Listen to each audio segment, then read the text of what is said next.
Te encantan los jugadores. Te encanta el juego. ¡Y se fue!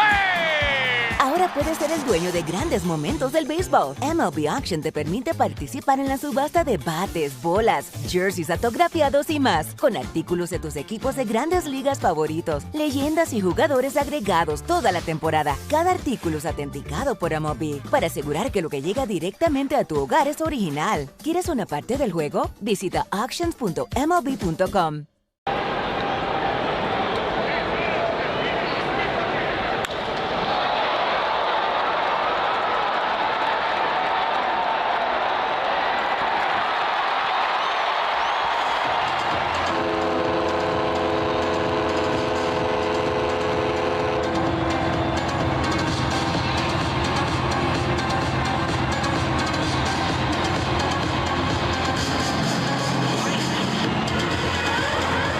The MLB app.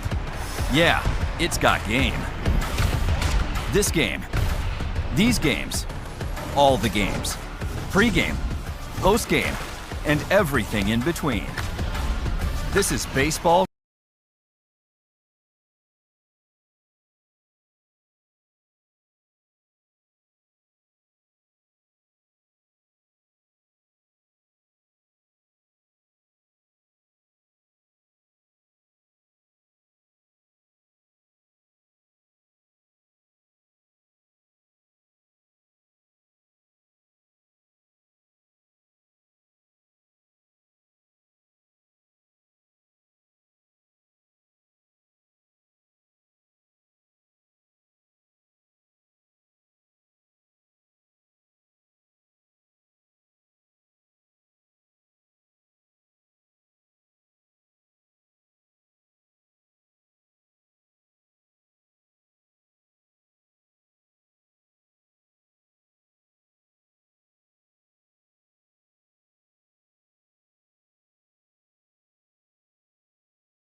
Support professionals at PMHFOS who empower individuals with intellectual disabilities, autism, and behavioral health needs to live successfully in the community.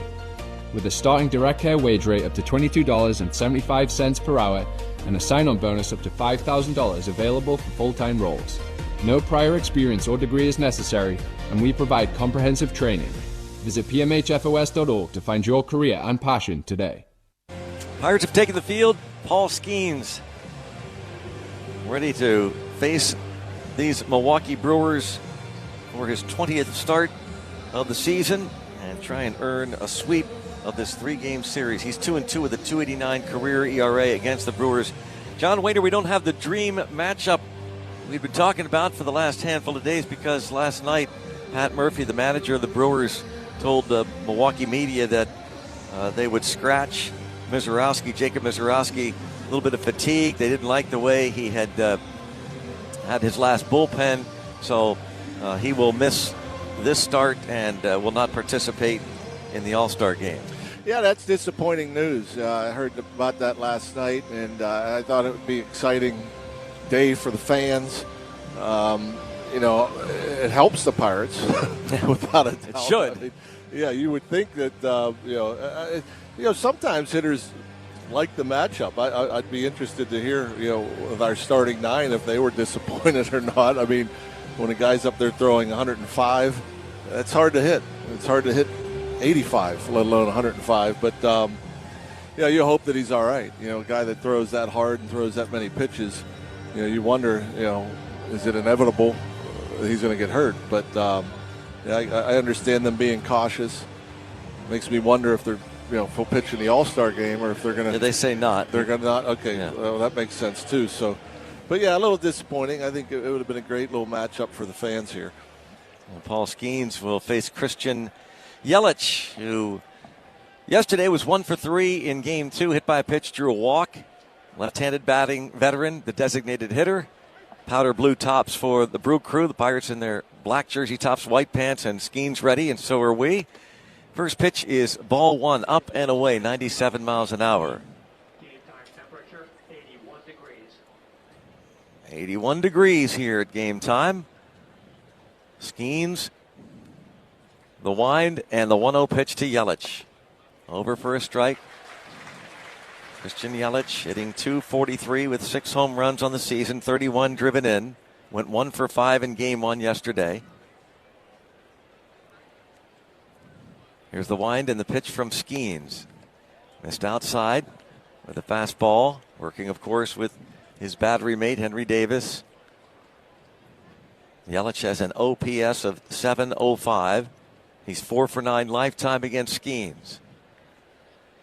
Right-handers 2-1 to the lefty batting Yelich. His pop foul out of play. And that's going to fall into the hands of a fan the first row, the club level. Second deck here at PNC Park. Jackson Churio to follow. Skeens, 123 strikeouts on the season, and a shot to the shortstop, a bobble, a recovery. Triolo on to first to get him. That was actually a little juggling act, Triolo, and throws on to first to get Yelich. Yeah, the ball was hit on the button. He got caught a little bit in between. It came up, bounced in and out of the glove. Then he tried to pick it with his glove, and he flipped it from his glove to his throwing hand and was still able to get an accurate throw off and get Yelich by a step. Here's Jackson Churio, 281 hitter, 13 homers, 36 runs batted in for the left fielder, was 1 for 5 in the nightcap last night. Shows bunt, takes a strike that got the attention of Nick Gonzalez, who was back. And now he drops back, Pirates third baseman. Churio was a pinch hitter in the first game and fouled out in the 9th inning against Gregory Soto. The 0-1. Swing and a miss. Good looking sweeper there from Skeens. Yeah, you wondered last time out with Skeens, the velocity I thought was back to normal, about 98 miles per hour. I thought he attacked the zone more efficiently. Swing and a miss, went back to an even wider sweeper that had Churio reaching way out. Yeah, that's not a good at bat. A couple of big sweepers, and Paul, kind of a east to west breaking ball. It's really big and a lot slower than the fastball. A lot of hitters can recognize it, but Churio not. 2 big chases. Bryce Terang, lefty hitter, at the plate, the second baseman. The pitch to him, over for a strike. A fastball, 97 miles an hour. Terang hitting .317 on their road trip. The Brewers started this trip in Phoenix and then played 5 games against the Cardinals before coming here. Terang's hitting .266 for the season with 13 homers, 58 RBIs. There's a weak ground ball behind the mound. Up with it, Triolo. It tosses to first. 1-2-3 for Skeens. Half inning.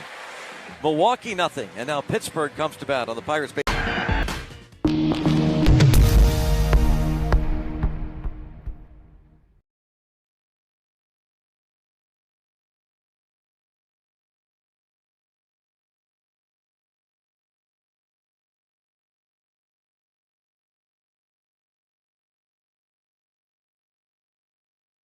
The MLB app. Yeah, it's got game. This game. These games. All the games. Pre-game. Post-game. And everything in between. This is baseball your way. With real-time stats, scores, breaking news, and custom content that hits every time. Because you choose the teams and pick the players you want to follow. So when they catch it on the field, you catch it on the app. This ball's hit deep to left field. Ryan Reynolds clears the deck. Wow! Bangs off the facade of the second deck.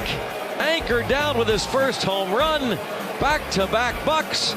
5-0 Pittsburgh. That's what you want to see from Brian Reynolds. Driving the ball, using the middle of the field, and got that pitch out over the middle of the plate. Fans up there don't usually get home run balls. They almost got one there. And hey, let's do it.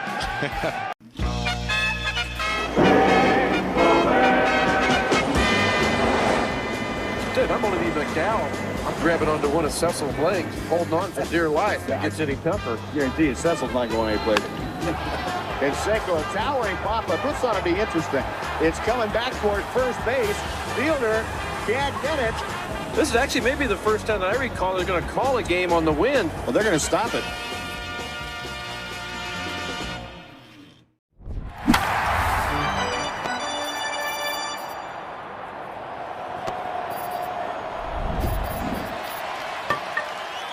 The catch. Mangum hitting .311 before that fly out to left field. 1 up, 1 down. And Gasser, that fastball 92. That's about it. I don't know. I guess it's relative. That's true. If you're in high school, you're throwing gas. In the big leagues these days, it's kind of, I guess, pus.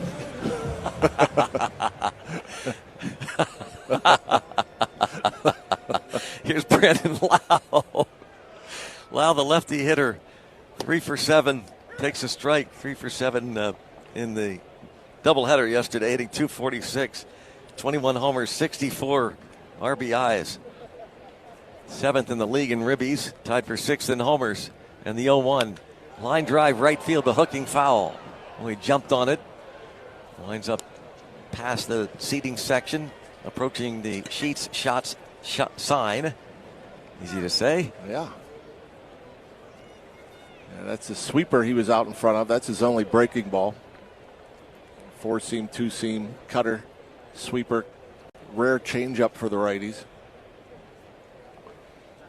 Gasser's pitch. And misses with a sweeper. Well outside. Robert Gasser, 6 foot, 197 pounds, 27 years old.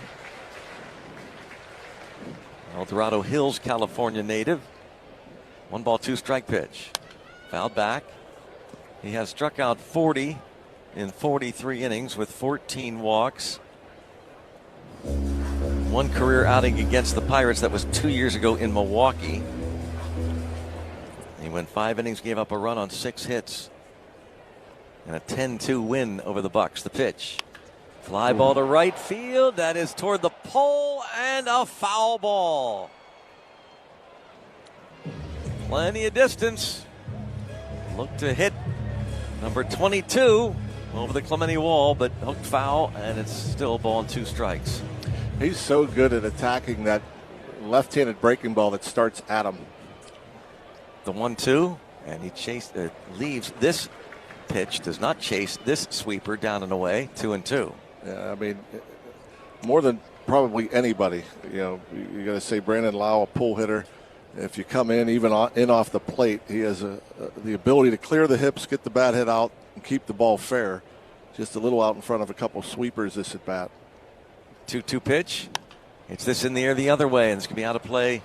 Left field side, third baseman Shoemake goes over into foul ground, but it's well back. Now the Pirates, you know their struggles against lefties. They won for just the 7th time against a left-handed starter yesterday. Shane Drowan was pretty good, but they scored 3 runs off of him. A 2-run homer from Valdez. Pitch a little bit inside and a challenge. Ball, the catch is challenging. Alfonso Marquez is the crew chief, and home plate umpire Gary Sanchez challenges the ball call. And the animation on the scoreboard. Calls overturned to strike. It was a strikeout for Gasser on the challenge by Sanchez. Now, Brian Reynolds with 2 outs and nobody on, scoreless here in the bottom of the first.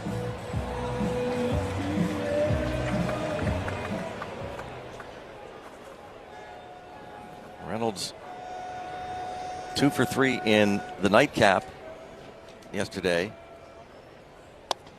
Takes a pitch for a ball. He drove in the go-ahead and eventual winning run with his base hit to right field in the 6th inning, brought home Brandon Lau.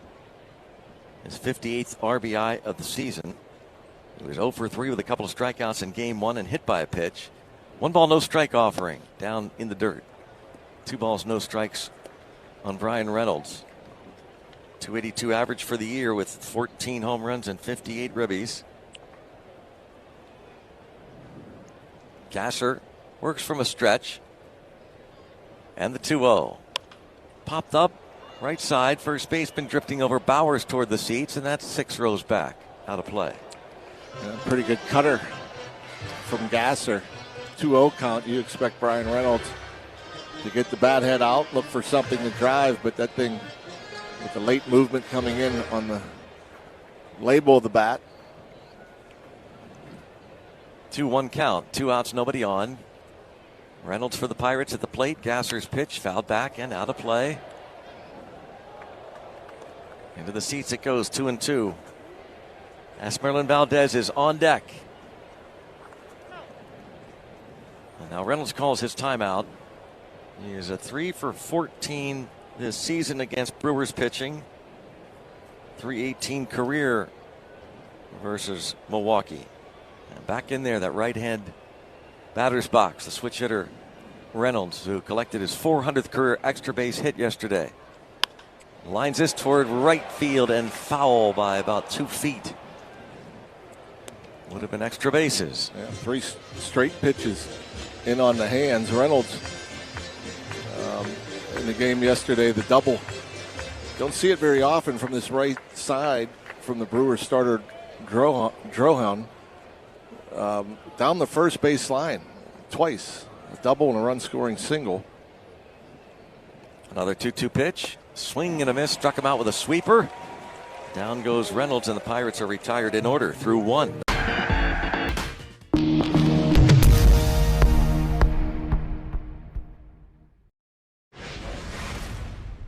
Sandy fired 100 pitches, worked through 8 innings of 1-run ball tonight in the second most hitter-friendly park in baseball. It's a grand slam! Happy 250th from Randy Arozarena. His 9th home run of the season. And working on a payoff pitch. Swing, there it goes. Deep in the air to left field. He's got another one. Number 26 for Junior Caminero. And he's got 11 in 11 days. 1-0 Rays. 7 complete for Yamamoto. No runs, 3 hits, 2 walks, 10 strikeouts. Straight away center. Did he do it? Did he do it? Yes, he did! Start the fireworks! What in the world did you expect? That's what he does.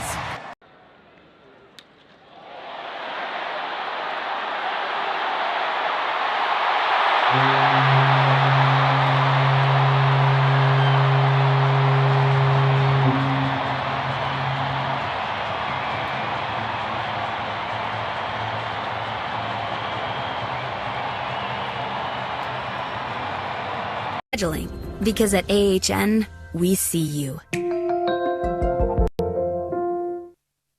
On to the second inning here in Pittsburgh, and Jake Bowers steps in against Paul Skeens, who had a 1-2-3 first. Jake Bowers, lefty batting first baseman, 267 hitter, 18 homers, leads the club, and 59 RBIs as well. That's 10th most in the league. Here's Paul Skeens' delivery to him, and it's in on his hands and fouled back. First base. The third base dugout, behind the third base dugout into the seats. You know, it's interesting. We talk about Paul Skeens, and, you know, he's obviously not having the type of year he's had the last couple. And we talk about his command, his velocity, as he throws a breaking ball down and in. You know, he has 23 walks this year. Yeah. You read that, and you're like, well, why are we talking about his command? Yeah, and it's so weird. And basically, for me, it hasn't been the same as it's been in the last 2 years because it's not where he throws it. Fastball up and away, 2-1. I mean, he was so good at just putting the ball, all his pitches in the spot he wanted to, and so, you know, he's still throwing strikes, but not the strikes that he wants to. Right? Yeah. Still throwing strikes, but such perfection. This ball in the air, deep to left center field.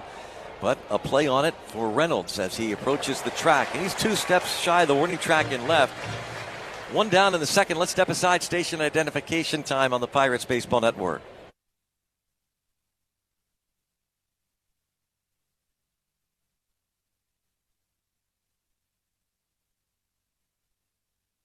The batter is catcher Gary Sanchez, who did not play in game one. William Contreras caught the first game of the doubleheader yesterday. Sanchez caught the nightcap. Hits this in the air to center field, coming over into right center. And it is Mangum who makes the easy catch for the second out. And just to John Wayner's point, the whip for Skeens, walks, hits per innings pitched, still outstanding at 1.04, which is fifth lowest in the league. Jacob Mizorowski, who was scratched today, not starting for the Brewers, has the best whip in the league at 0.76. But Skeens set an awfully high bar, understandably, as his Rookie of the Year sensational 2024 season was followed up by the Cy Young 2025 campaign, and a strike is called on Garrett Mitchell, the left-hand hitting center fielder, who was 2 for 7 in the Twin Bill yesterday. His average at 274, 8 homers. Mitchell's driven in 43 runs. Here's the 0-1. And a ground ball to second.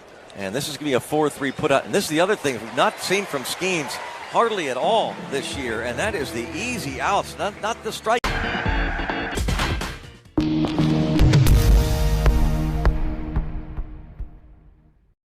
What did Taj Bradley do, though? He looked like an all-star. He pitched 7 innings, and he was dominant, to say the least. He had all his pitches working. 1 earned run, 10 strikeouts, big numbers. This has been a dominant performance by the Phillies right-hander. Swing and a miss. He just matched his career high. 14 strikeouts through 7 innings for Zach Wheeler. An absolutely dominant performance. Deep to the wall, and it's a record! A Pirate record! Ryan O'Hearn, the first Pirate with a 10 RBI game! 10! We watched history tonight at PNC Park. He may never make an out again. 12 consecutive plate appearances with a hit for Tyler Tolbert. A major league record. It is back, it is gone! Home run number 300 for Shohei Ohtani. Instant offense for the show that never ends. You could describe Tulsa as a big, small town or a small, big city. Tulsa is a very mixed city of arts and film and sports. I mean, it's a true melting pot of all kinds of things. Professional baseball in Tulsa, it's actually older than the state of Oklahoma. It's nice to play in front of, fans that you see on a daily basis.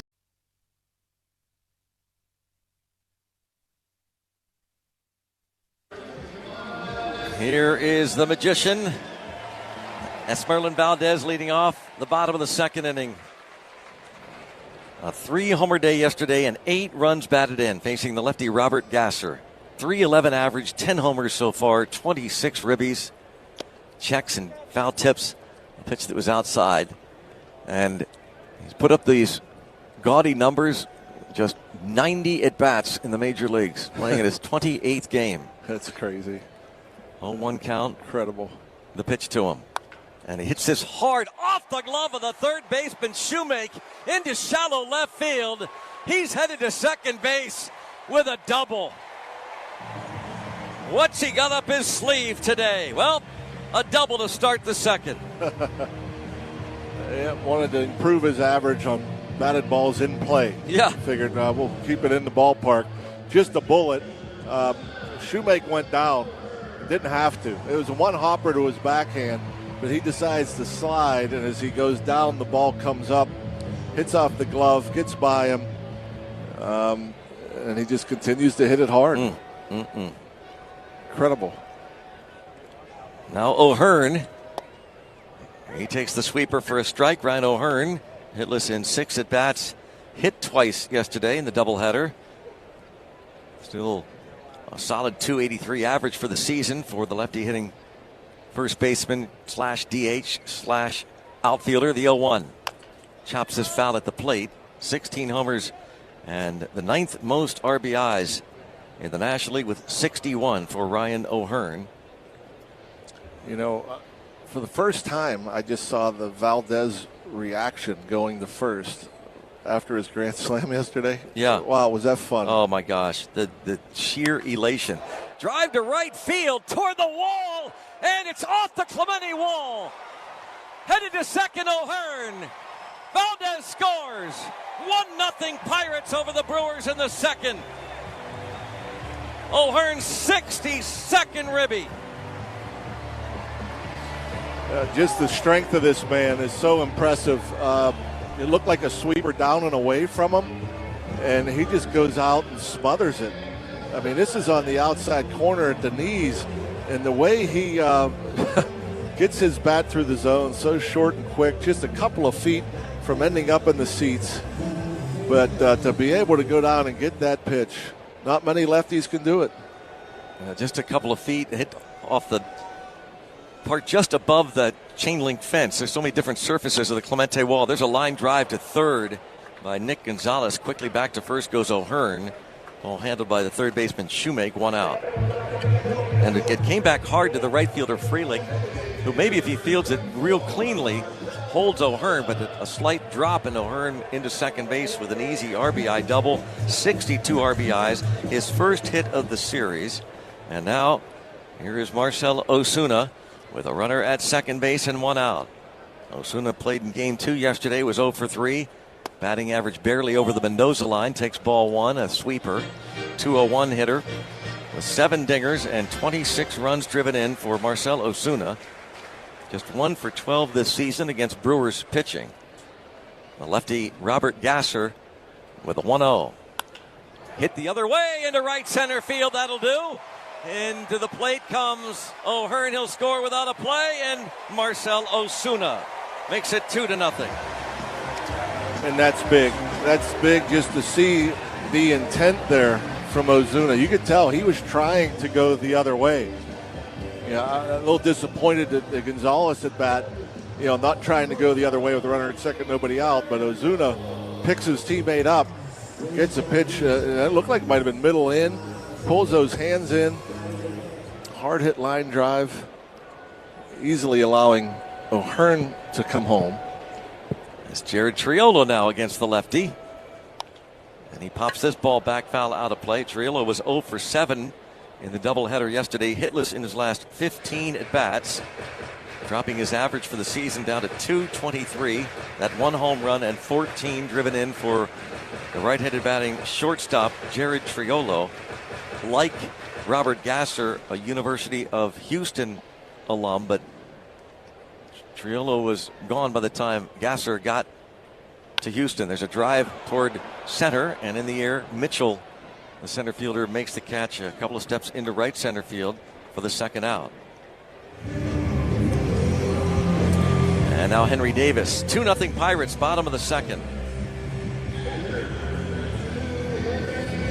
Davis started game 1 yesterday and reached base each of his first 3 plate appearances. Walked against the starter Sproat, walked against the reliever Yoho, singled against the reliever Patrick and scored, and then he grounded out his final AB. Squares to bunt and pops the bunt up foul third base way the pitch almost came in and hit him. Yeah, the bat protected him from being hit. The ball was breaking in towards the left leg.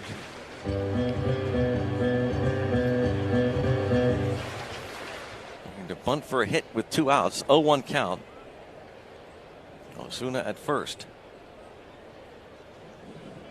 Robert Gasser, the lefty for the Brewers, with the pitch to Davis. Fly ball left field, pretty deep, over Chourio to the wall. Chourio reaches up, and it is off the glove and gone. Henry Davis, Henry makes it 4-0 Pirates in the second inning.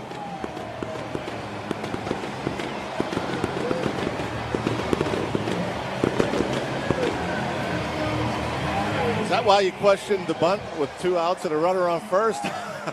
Kind of. This guy has big-time pop. He's swinging the bat better. At times he will try to square and get that hit with the bunt, but this is what he's capable for. This is why you encourage swinging the bat with a runner on. His 8th home run, and Chourio went into the wall, patted wall hard. I believe it glanced off his glove. Yeah, he was mad he didn't catch it. And Chris Hook, the pitching coach, with an early visit. Yeah, looking at the replay, hard to tell if it got glove or not. He went into that wall very hard. It looked like he had a shot. Just into that first row, but what another big hit from Henry Davis. That sheet shot, yeah, that was hit by Henry Davis. Use code YINZER 123 in your My Sheets Rewards app to unlock free fries with an MTO purchase. Thanks to the home run by Henry Davis and a 4-0 lead for the Pirates here. Brings up Jake Mangum, the top of the order. Pirates have already surpassed their home run total from last year, and they just keep adding on. It's an unbelievable, remarkable flip of this offense. Truly remarkable. Strike is called. I mean, it's one for the ages. It really is. They go is. back and years from now, kind of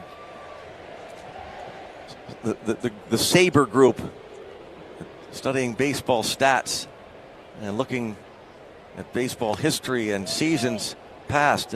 Check swing, no swing on the appeal. 1 ball, 1 strike on Mangum. But to see a moribund offense, one of the worst in all of baseball, in just about every category, including home runs, to go from that to this in one full swoop. 1 ball, 1 strike pitch. There's a pop-up. Shallow right. Frelick coming in. The right fielder. Frelick will make the catch. Pirates score 4 times. Doubles from Valdez and O'Hearn. Osuna, RBI single. Davis, 2-run homer. 4-0 onto the third on the Pirates Baseball Network, presented by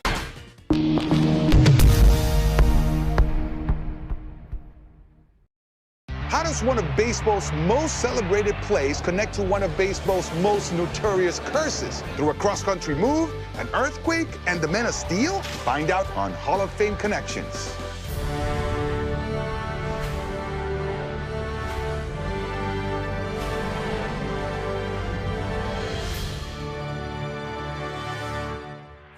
It was a defensive play so iconic that we simply call it the catch. This is the glove Willie Mays had when he made that catch. This is great. But let me touch it for a second. Yeah, go ahead.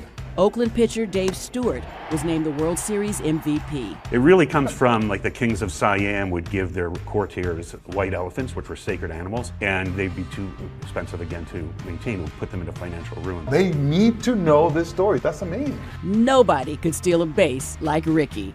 I'm the greatest of all time. Thank you.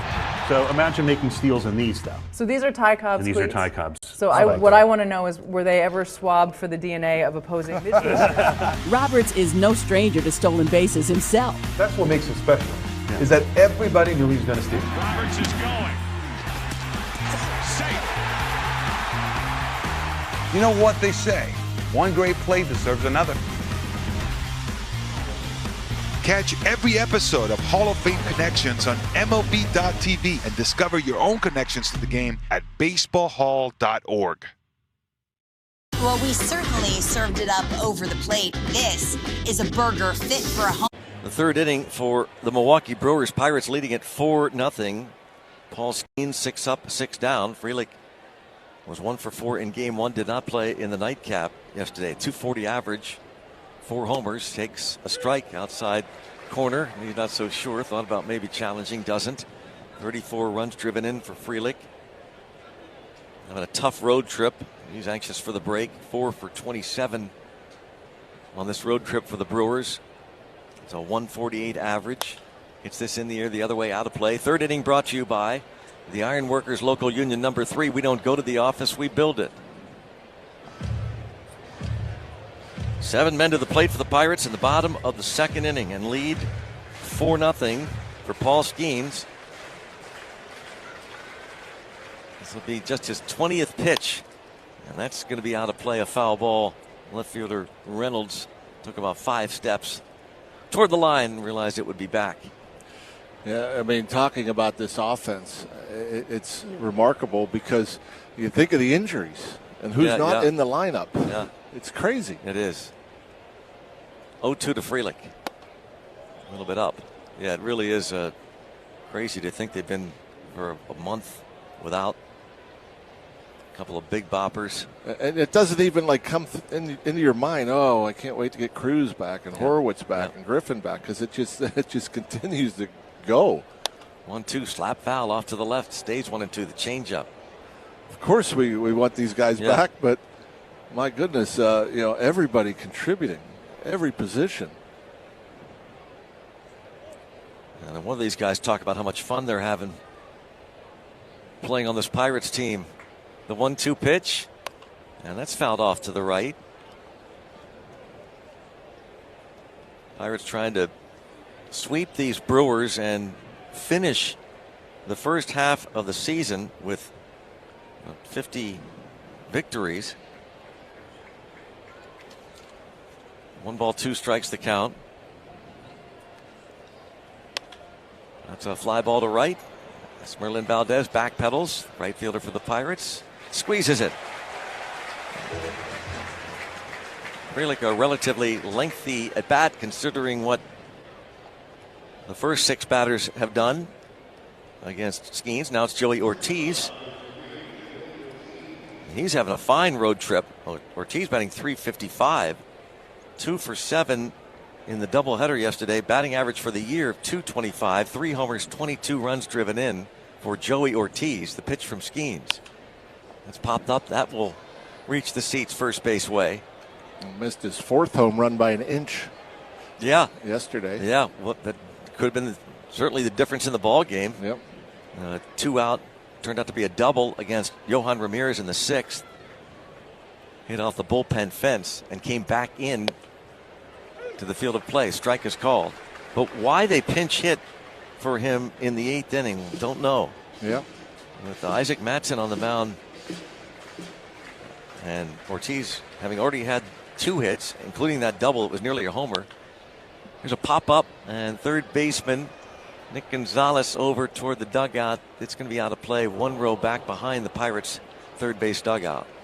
I thought that was going to be in play for sure. There's a little breeze that's blowing in. It might have helped that get behind the dugout.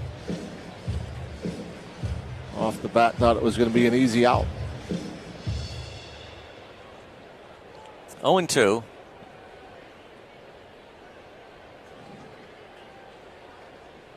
Pitch. Checks and takes a sweeper for a ball away. 1-2.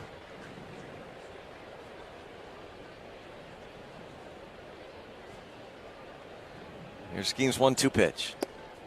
It's Drew right 3. Alfonso Marquez rings up Ortiz. Second punch out for Skeens. Fastball at the knees. He gave up on it, thought it was going to be down. But pretty much middle of the plate, right across the lower portion of the strike zone. Here's the newest Brewer, traded officially today from the Astros, and he takes a strike. A lefty batting infielder, Braden Shoemake, just acquired by the Brewers. Swings and misses the fastball. 0-2 on Shoemake. He was DFA, designated for assignment, on Friday. They acquired him from the Astros for cash considerations. 0-2. Skeens delivers. A little bit up. And 30 games with the Astros, hitting .256, 3 homers and 9 runs batted in this season. Made 22 starts. Utility man, Braden Shoemake. Here's the 1 ball, 2 strike pitch. Fouled it back and out of play. Yeah, welcome to the club. You get Skeens today. Yeah, yeah.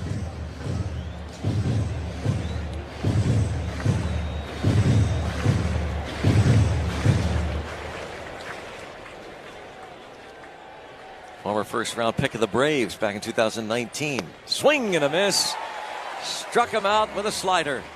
1, 2, 3, 9 up, 9 down for Skeens. 4-0 Pirates.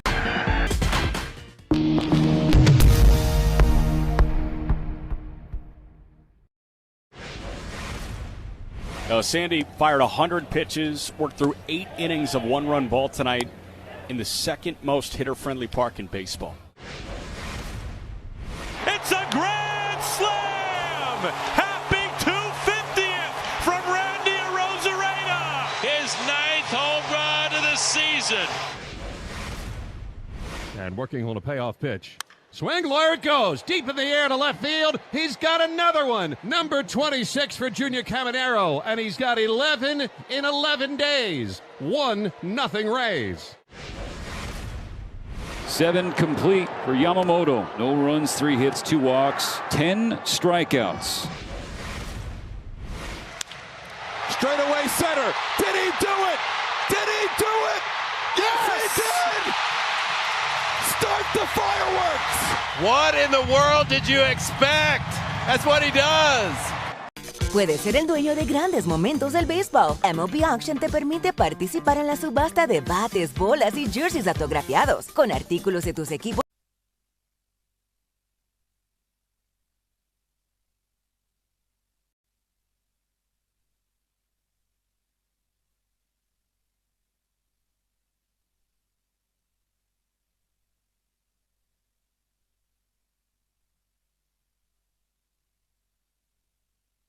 Go to the bottom half of inning number 3 here at PNC Park. The Pirates are leading the Brewers 4-0. Brandon Lau struck out looking in the first after flirting with extra bases on a couple of swings against this lefty Robert Gasser. Ryan Reynolds will follow. The pitch could not hold his swing on a cutter. 0-1. Lau, Reynolds, and Esmerlin Valdez. Gasser's 0-1. This cutter misses outside. Pirates want to keep adding on. Keep the pressure on. Don't let up. 1 ball, 1 strike count. The pitch to Lau. Down low. Paul Skeens, when his team this year scores him 3 or more runs, he is 5-0. Career, he's 19-0 when the Pirates score him 3 or more runs. 2-1 swing and a miss. The Pirates' record this year with Skeens on the mound, when they score 3 or more, they are 5-0, and in his career, when the Pirates score 3 or more, he's 21-5. Yeah, this year you would think that he'd be undefeated the way this offense is. Right. I mean, it just hasn't worked out for him. Check swing. He couldn't hold on the sweeper. Oh, Lau strikes out for a second time.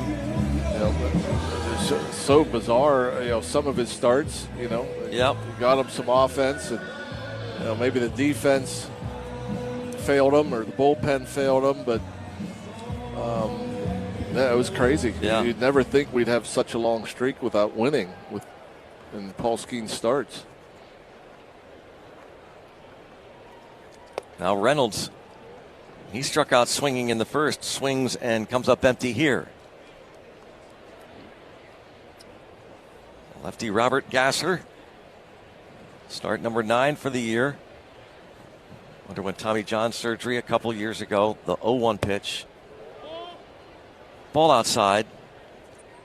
He last started on Tuesday in St. Louis, second game of their doubleheader at Busch Stadium, and he went 7 2/3 innings. Gave up just a couple of runs on 4 hits, 94 pitches, 10-2 win for the Brewers.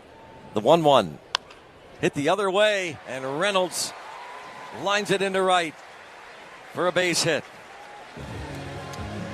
What's amazing with Brian Reynolds is, even it looks like maybe timing's a little bit off. At least from this right side of the plate.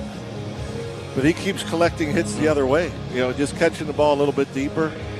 It's like I said yesterday, 2 base hits inside the first base bag. I don't know if I've seen that twice in his career, and he does it twice in one game. Another one the other way here. Here's Esmerlin Valdez. Takes a pitch up and in, bends back at the knees, holds his ground. And a shot off the third baseman's glove, leading off the second inning for a double. Batting average now up to .319. 1 ball, no strike pitch. In the air to center. Coming in is Mitchell toward right center field. He has it for the second out. Back to first goes Reynolds. Yeah, and they pounded him in there. And not surprised. I think some teams will do that, especially when you see him go opposite field against 99 for a grand slam, or a cutter up and away to center. And but what we've seen from him in his young career is the adjustments he's been able to make. You know, game by game, sometimes in the middle of an at-bat. Here's Ryan O'Hearn. Strike is called. We've talked a lot about that when we've been discussing Connor Griffin. Yeah. The adjustments. For sure. O'Hearn, the double to right field that scored Valdez with the game's first run. And they throw the ball away. I was going to say they almost picked off Reynolds. That ball goes all the way down the line. Reynolds is going to wind up at third base. A two-base throwing error on the pitcher, Gasser. And Reynolds there with 2 outs. Yeah, that ball, that might have been his hardest throw. And I don't even know if it was that bad of a throw, really. I looked at Jake Bowers. It looked like he just missed it. It probably should be an error on the first baseman, but they never call that. I don't know if there's some white shirts down the third baseline where he lost sight of it, but yeah, that was just a whiff. For now, they give the error to the pitcher. 0-1 count. Here's the pitch. Swung on and missed. A sweeper.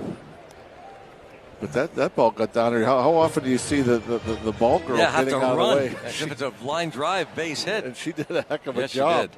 Picks up that stool and runs away from it. 0-2 pitch. Hits O'Hearn, and O'Hearn's not happy.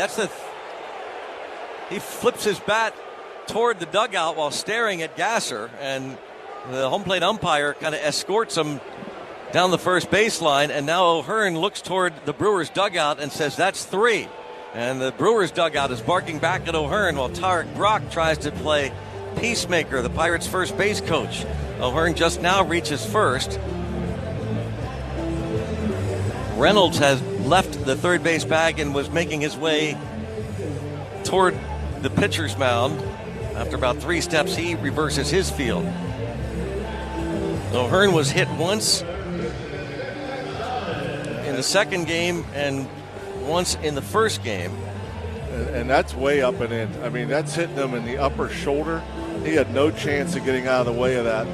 The back of the shoulder, you understand why he's so upset. And he's still barking in the Brewers dugout. And they got to understand the frustration. Hit in each of the 3 games of the series. Now Nick Gonzalez try and make him pay for it. Takes low ball 1. And you want to talk about a level-headed pro. Ryan O'Hearn. He is an absolute pro. For him to get upset, it's justified. Yeah. Here's the 1-0 pitch. Down low, let's pause for station identification on the Pirates Baseball Network.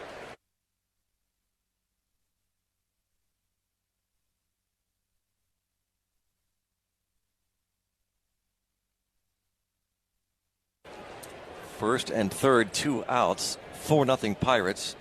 Nick Gonzalez at the plate. Here's the pitch. Could not hold his swing, and it's a strike anyway. Called. Gonzalez lined out to third baseman Braden Shoemake. Last inning.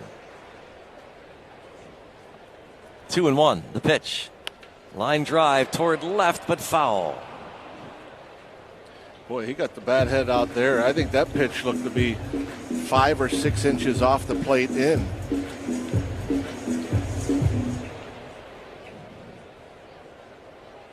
Two balls, 2 strikes the count.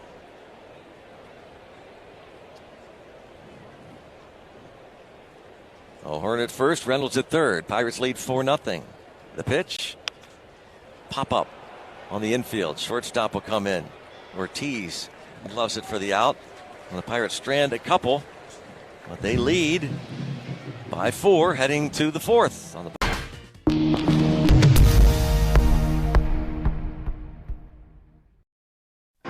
The Cubs are on fire and have turned 1060 West Addison Street, aka Wrigley Field, into the hottest address in baseball.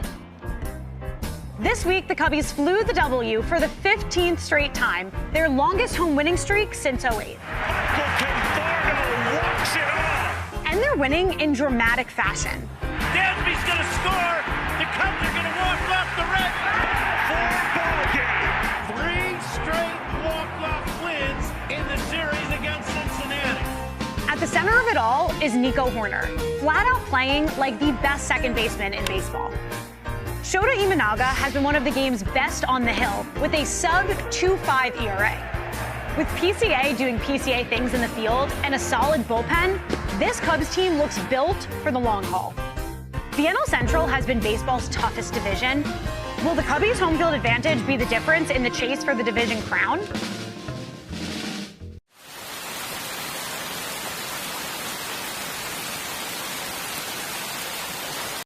Not, but wait, there's a catch. Lower. Actually lower. So if you're shopping around or just want to see how much you could save, check Allstate first for a new lower auto rate that could save you hundreds. You're in good hands with Allstate. Not available in every state. Only applicable for new auto insurance business. Rates will vary by several factors, including how you purchase the policy. Potential savings vary. Allstate North American Insurance Company and Affiliates, Northbrook, Illinois. Paul Skeens on the mound now, 4th inning. Faces the order a second time through. 9 up, 9 down. Christian Yelich in the box. Here's the pitch. And he lines this toward the line in left field, and that's going to be extra bases. And Yelich into second base with a double. Picked up in the corner by Reynolds. Yeah, not wasting any time. Fastball up, out, over. Good approach from Yelich, going the other way with it. It's supposed to be in, actually. Watching Henry Davis set up, he wanted it in on the hands. We were talking about that a little bit earlier as far as Paul Skeens and not having the same command as he did maybe his first 2 years. Faces Jackson Chourio. A swing and a miss. I mean, he's still throwing strikes. He's in the zone. Just missed on the other side of the plate with that one.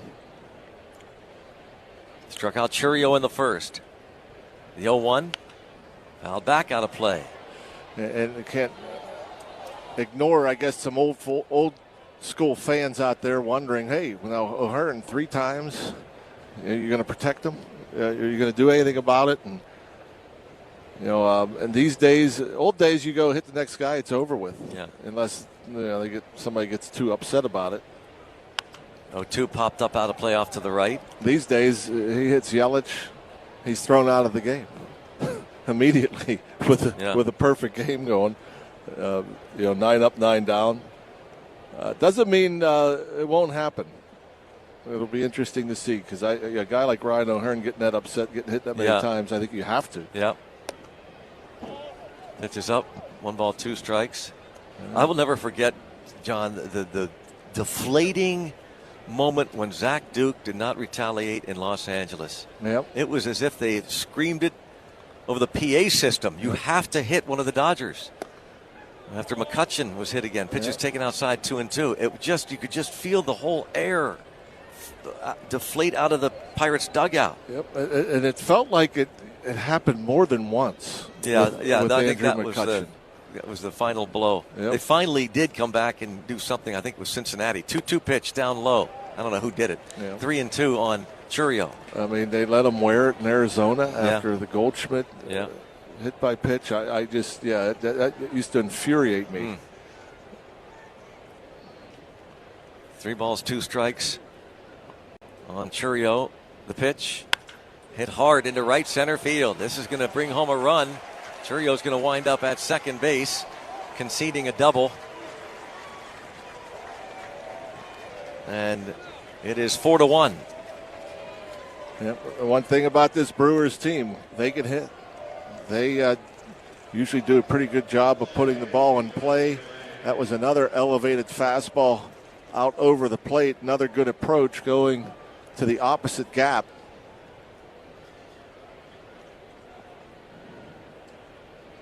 That brings up Bryce Turang. Nobody out, back-to-back leadoff doubles. Chourio's 37th ribby of the year. Pitch to Turang, and he grounds this to second. On the play, of course, Chourio to third. Yeah, you want to talk about, and that's another thing that the Brewers do very well. You know, they'll get guys over. They'll get guys in. Yeah, and Pat Murphy, the manager, has said if they don't do those, he said, we'll let things go. Paraphrasing, we'll let things go once in a while. It happens, but if we see a pattern, the guys will get days off. In other words, he'll bench them. Right. Jake Bauers, and they all know it. Yep. That's just the way it is. Here's the pitch. Yep. Bauers takes inside, ball one. I was thinking this is your opportunity. I mean, that he might have missed them, but I was thinking this was the opportunity. Their first baseman, Bauers, at the plate with a runner at third. And on deck is the right hand hitting Gary Sanchez. The 1-0. Popped up out of play off to the left. Yeah, who knows in that first pitch what the intent was. It was a fastball. It was in off the plate. To the lefty hitting Jake Bauers. 1 ball, 1 strike. Skeens delivers. Missed away, and Henry Davis fakes a throw to third. Yeah, wisely holds on to it. Diving back goes Churio. 2 balls, 1 strike on Bauers. Infield is back, conceding a second run. Here's the pitch. And that's in the dirt, a slider that moves the feet of the batter Bauers. And it's 3-1. And who knows if there's any intent. Hard to say there would be on a slider, but I don't think that's an easy thing to do for a pitcher, because they're not asked to do it. Yeah. And for a guy like Skeens to literally try to hit somebody in the back or whatever. Yeah, true. 3-1. That's inside, misses ball 4. It's again, I thought there was an opportunity there. First pitch to aim at that elbow. Yeah. And again, I'm sure that's a little nerve-wracking for a pitcher who knows if he's ever had to do it before or if he's ever had intent. But you start thinking about protecting your teammate and gaining respect from that teammate and your teams as far as, hey, you can't take liberties on my guy. But that doesn't mean it's an easy thing to do. No. Henry Davis goes out to talk to Skeens with runners at first and third now. Gary Sanchez coming to the plate. And home plate umpire Alfonso Marquez had taken a few steps onto the grass toward the mound when Davis ends the discussion. He heads back. And he punches in some numbers on the pitch comm to let his infielders know about what they'll do if Bauers takes off. The stretch by Skeens. Ground ball would sure be nice here. The pitch.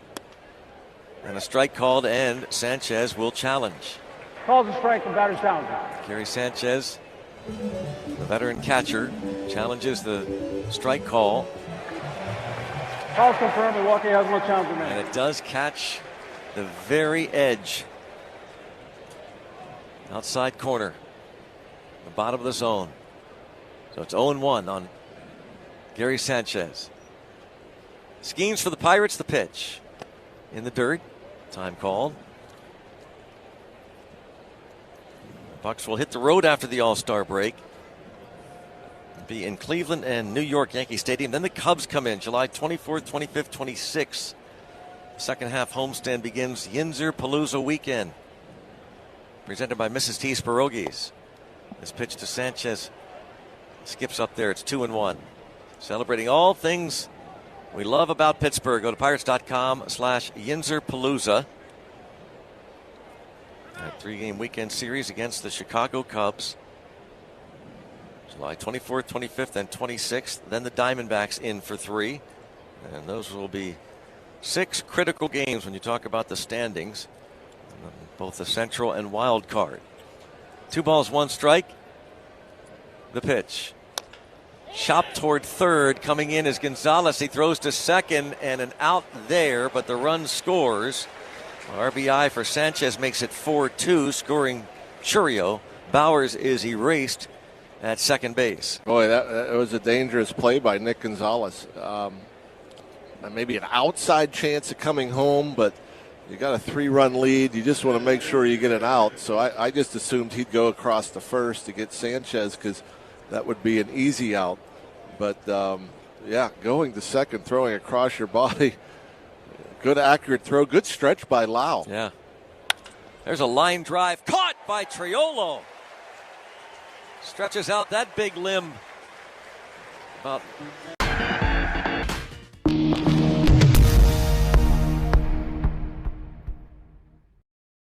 Puedes ser el dueño de grandes momentos del béisbol. MLB Auction te permite participar en la subasta de bates, bolas y jerseys autografiados, con artículos de tus equipos de grandes ligas favoritos, leyendas y jugadores. Visita auctions.mlb.com.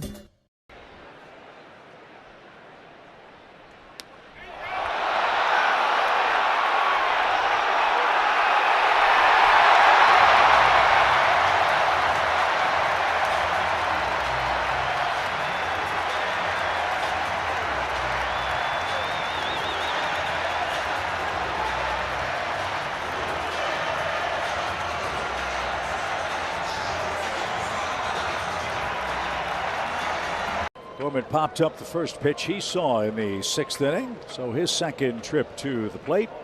Full count. Swing and a drive. That's a mammoth shot for Gorman. A long home run over the bullpen.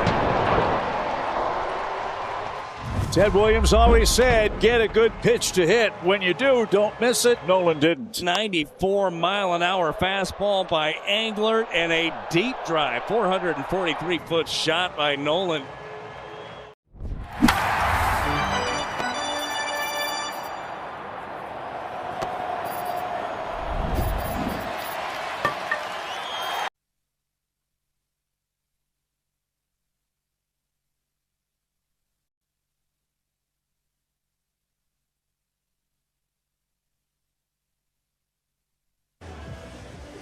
Bottom half of the 4th inning, and the bottom third of the Pirates' order go up against Robert Gasser, Marcell Ozuna, Jared Triolo, and Henry Davis. Pirates scored 4 in the 2nd. Ozuna had an RBI single in that frame. Robert Gasser gave up the 4 as 7 men came to the plate. He gave up a hit and hit Ryan O'Hearn in the 3rd. Brewers just scored 2 in the top of the 4th inning off Skeens. 35-year-old veteran Marcell Ozuna at the plate against Gasser. The pitch. Strike called.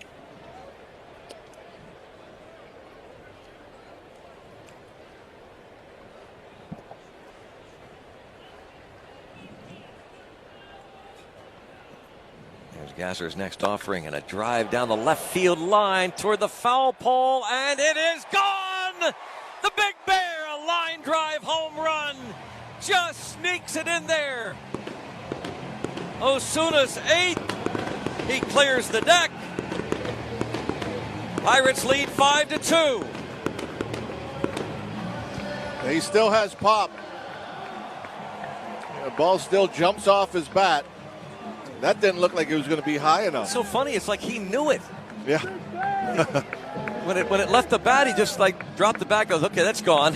Yeah, I guess when you hit 300 of them, you know when they're gone. Good point. I mean, he's been looking better at the plate this last week or so and the few opportunities he's gotten. Now Triolo takes a strike. That Sheets shot. Hit by Marcell Ozuna. Use code YINZER123 in your My Sheets reward app to unlock free fries with an MTO purchase. Triolo now fights this one off, and he drops it into left field. And he'll turn and head to second. He slides safely with a double. He's had 2 fine at-bats. 3rd double of the game already. 5 extra base hits for the Bucks. My goodness, and looking at the replay of that ball was about 6 inches in and up out of the zone. Able to pull those hands in, muscle it out there. Jared Koenig, a left-hander, is loosening now in the bullpen for the Brewers as pitching coach Chris Hook pays another visit to Robert Gasser. This Tuesday's Mega Millions jackpot now has an estimated annuity of $637 million. $637 million.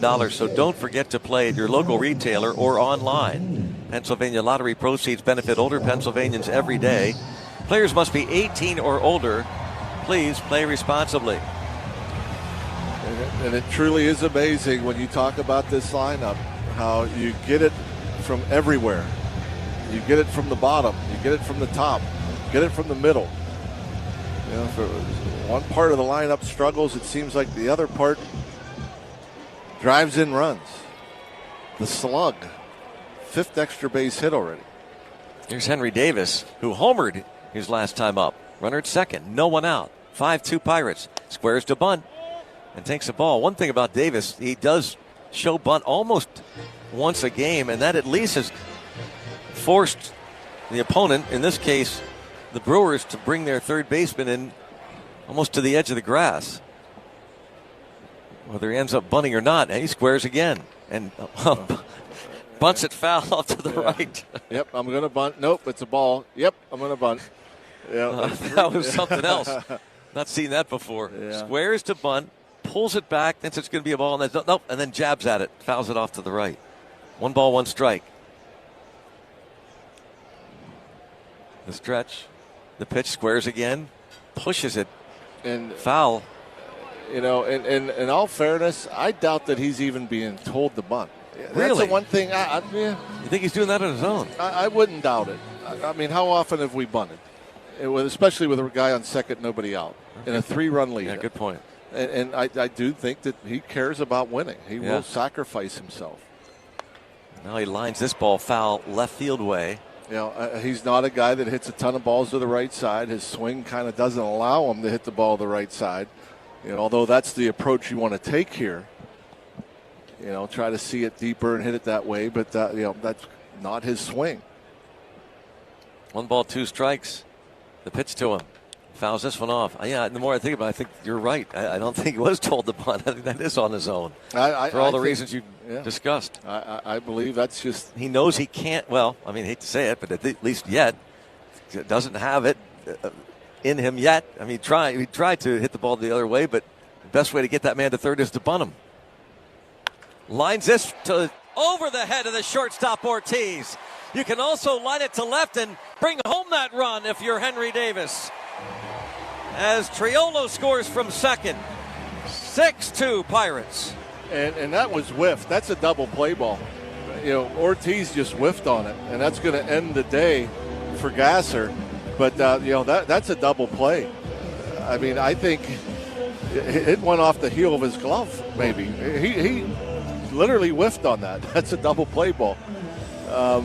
But in the same sense, it's a hard hit ball. It's another RBI for Henry Davis in this catching group. Don't forget now, there's a lot of talk about this catching group being not.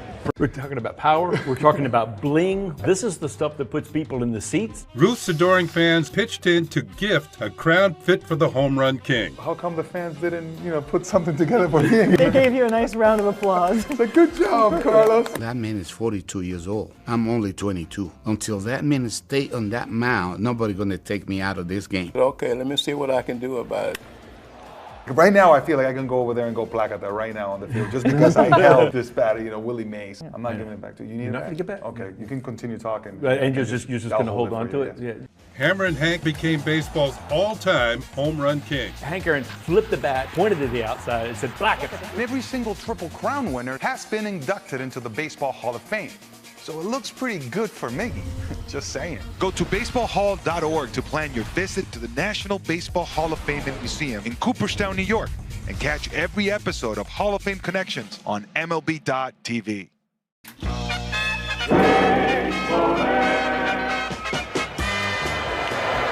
They'll only be able to get one if they can get that. Here, John bobbles the ball and should have held it. They're going to try to score again. And Tommy. Should have stayed out of the way both times. Tommy made 2 errors. 3 errors? They can't give him 3 errors. That is something. 3 errors on 1 play. Wow.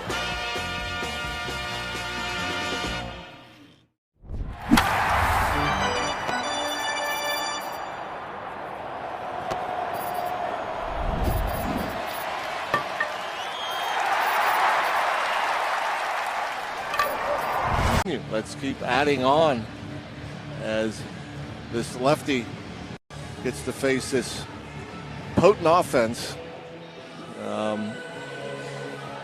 for Koenig. 2.57 ERA in 8 appearances, 10 hits, 7 innings, 5 walks, although 3 of those intentional, 7 strikeouts. Now Henry Davis looks down at third base coach Tony Beasley before stepping in. He has flied out twice. 6 runs, 8 hits. A couple of homers. 5 extra base hits for the Pirates, and we're only in the 4th inning. Koenig delivers. Down low to Jake Mangum.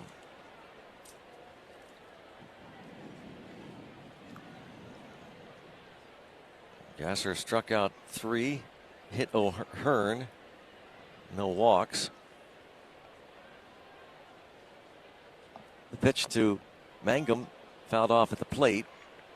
He ends up down on his right knee at that right-hand batter's box. 1 ball, 1 strike. Save big on Bucko tickets with your Pittsburgh Pirates PNC Bank Visa debit card. Enjoy discounts on lower and upper level tickets to select Pirates home games. Purchase in advance. It's not available at the PNC Park box office on game days. Go to pirates.com/PNC debit card. Ball came up and got Mangum. He's trying to walk it off. Home plate umpire Alfonso Marquez giving him a little extra time before he steps back in, not all that anxious, but has to get back in there and shake off the pain as the lefty is ready. Koenig delivers. Hit in the air the other way, out of play. It's 1 ball and 2 strikes. Koenig 6'4", 245 pounds. On the injured list, missing 69 games with a left elbow sprain in early April. 1 ball, 2 strike, pitch to Mangum. Up high. Koenig pitched on Wednesday in St. Louis and gave up a couple of hits, a run. Got just 2 outs in their game against the Cardinals on Wednesday.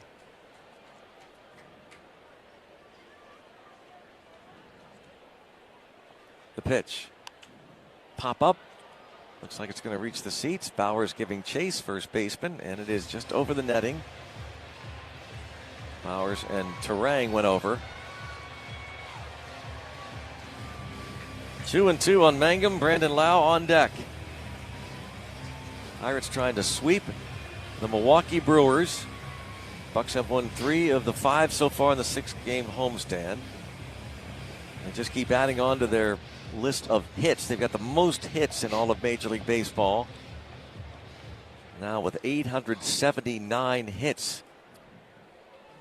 They have scored 508 runs. Came in 3rd most in baseball in the runs department. The 2-2 pitch. A little bit inside. If you were to guess our catching group, the catchers that we've had this year, homers and RBIs, what would you guess?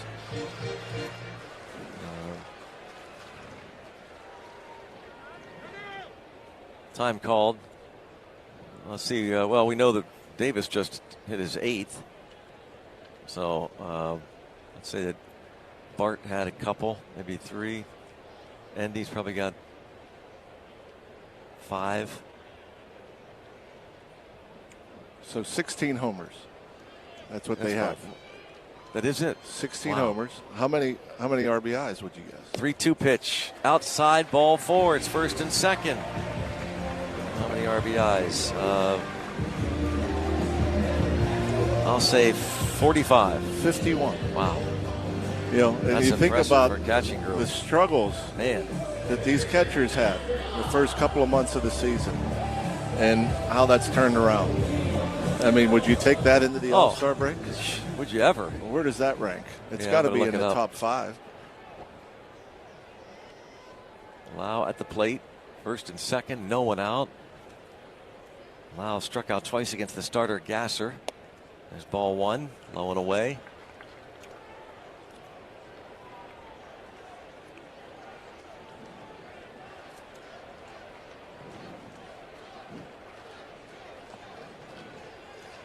1 ball, no strikes. Koenig looks to second a couple of times. 1-0. Pops this one up out of play, third base side. Well, let's see. The Pirates catchers. The problem is that they just catching. So some of these guys occasionally like DH. Yeah. Endy. But so it's for just when they catch, it's 47 RBIs. Okay. Braves catchers 49, D-backs 50, Marlins 55, Rockies 57, National League looking at, and the Brewers 62. 1-1. There's a line drive to center field, and that's going to drop in front of the center fielder Mitchell, who fires to third base and safe on a one-hopper to Shoemake.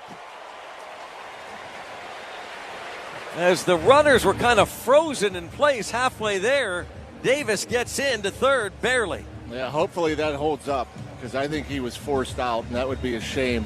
Henry Davis was going back to tag. No reason. You're not tagging on that ball. They will not challenge. Well, good. Yeah, so it's a base hit for Lau, because that would have taken a base hit from Lau. And oh man, I can't believe they're not challenging that.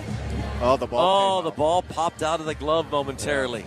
Yeah, Shoemake, instead of going and fielding that like a first baseman, he kind of came up and he bobbled it, because that would have been a force out and bad base running. I mean, even if he catches it, you're not tagging, so there's no reason to go back to the bag. Wow. But it works out. Then they're loaded for Reynolds. Yeah, so Davis just did get in thanks to the bobble. And there's ball one. Hit him. That would hit him, forcing in another run. And, of course, Reynolds, just so casual, drops the bat and trots to first. And the fans now realize it's another run, and it's 7-2 Pirates. And still nobody out. 7-2. Reynolds hit by the pitch. And they're looking for an absolute laugher in this game now. I want to say that's the third time he's been hit in the foot without reacting. I don't know if that hit him. They're not challenging. I think it's the second time he said he's been hit in the foot that I didn't see him get hit in the foot in this homestand. Here's Valdez. Strike is called. Of course, Valdez hit the grand slam in game one of the doubleheader yesterday in the 7th inning that gave the Pirates their 7-6 win. Bases loaded. Davis scored on the hit by pitch. This is way inside, and that almost got him on the back foot. It's 1-1.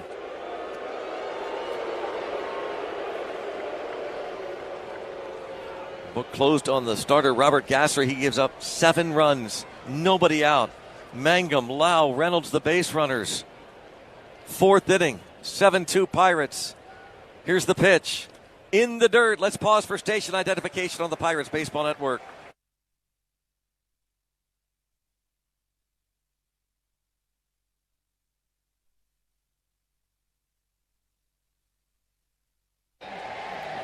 Two-one count. Bases loaded, nobody out. Esmerlin Valdez has doubled and flied out. The pitch, way outside. The changeup misses. 3-1.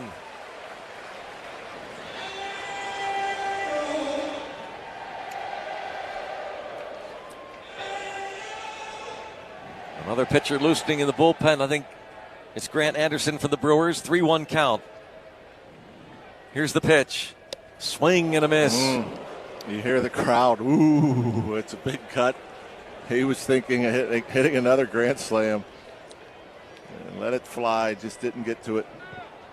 He's homered now in 3 straight games, remember. The Magician. He calls time.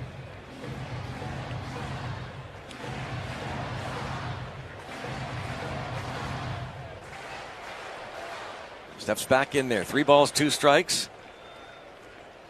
7-2 Pirates. Here's the pitch. Low, he walked him. Give Valdez another RBI. You just never know what he's going to pull out of his hat. It could be a rabbit. It could be a granny. It could be a bases loaded walk. Whatever it takes. Pirates now lead it 8-2. Yeah, but just a sinking fastball at 95. That's a good patient at bat again for Valdez. As it just runs a couple inches off the plate down. And now Ryan O'Hearn seeks his revenge against the Brewers. An RBI double in the second, hit by a pitch in the third, and took exception to it. The pitch pops it up out of play behind the third base Pirates dugout. Mangum scoring on the bases loaded walk to Valdez. Lau now at third, Reynolds at second. Esmeralyn Valdez picks up RBI number 27. Still nobody out the pitch. Fouled back again by O'Hearn. O'Hearn's first two plate appearances against the lefty starter Robert Gasser. Now it's the veteran Jared Koenig with an 0-2 count on Ryan O'Hearn. Koenig to the belt. The 0-2. Fouled back. Hangs in there, 96 miles an hour. Yeah, very rare to see a lefty throw lefties so many fastballs. And this fastball left on left throws it over 60% of the time. Really no breaking balls either, just a cutter to lefties. He comes set again, and another 0-2 pitch to O'Hearn. Line drive, base hit, center field. One run in, station to station. Ryan O'Hearn makes it 9-2 Pirates. Lau scores. Still nobody out. And the hits just keep on coming. Pat Murphy makes his way to the bullpen. The Lumber Company of 2026 looking to blow out the Brewers. More to come. We come back on the Pirates Baseball Network. This season, every Pirates home run does more than light up the scoreboard. It helps fight hunger. Through Home Runs for Hunger, Sheetz will donate $200 for every homer hit at PNC Park to the Greater Pittsburgh Community Food Bank. Get loud, buccos, every...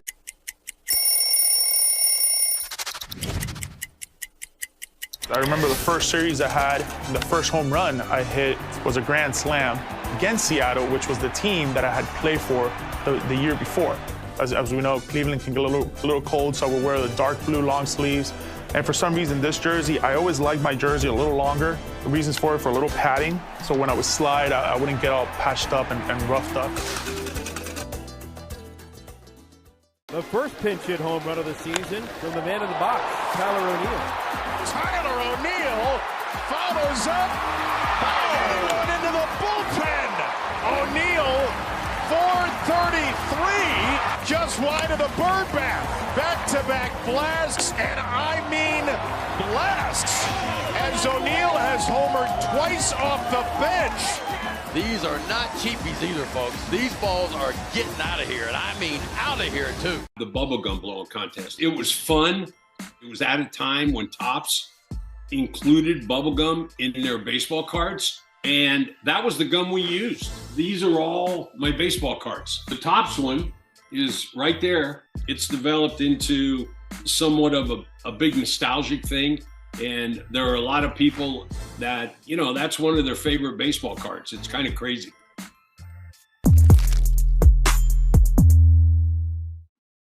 Puedes ser el dueño de grandes momentos del béisbol. MLB Auction te permite participar en la subasta de bates, bolas y jerseys autografiados, con artículos de tus equipos de grandes ligas favoritos, leyendas y jugadores. Visita auctions.mlb.com. Yesterday, Cook hit a ball off the glove of the pitcher for a hit. The other two, Trio and this batter, Gonzalez, grounded out. Reynolds, Valdez, O'Hearn, the runners. Gonzalez, the ninth man to bat in this fourth inning. Here's the pitch. Couldn't hold his swing. Tried to check it. Strike one.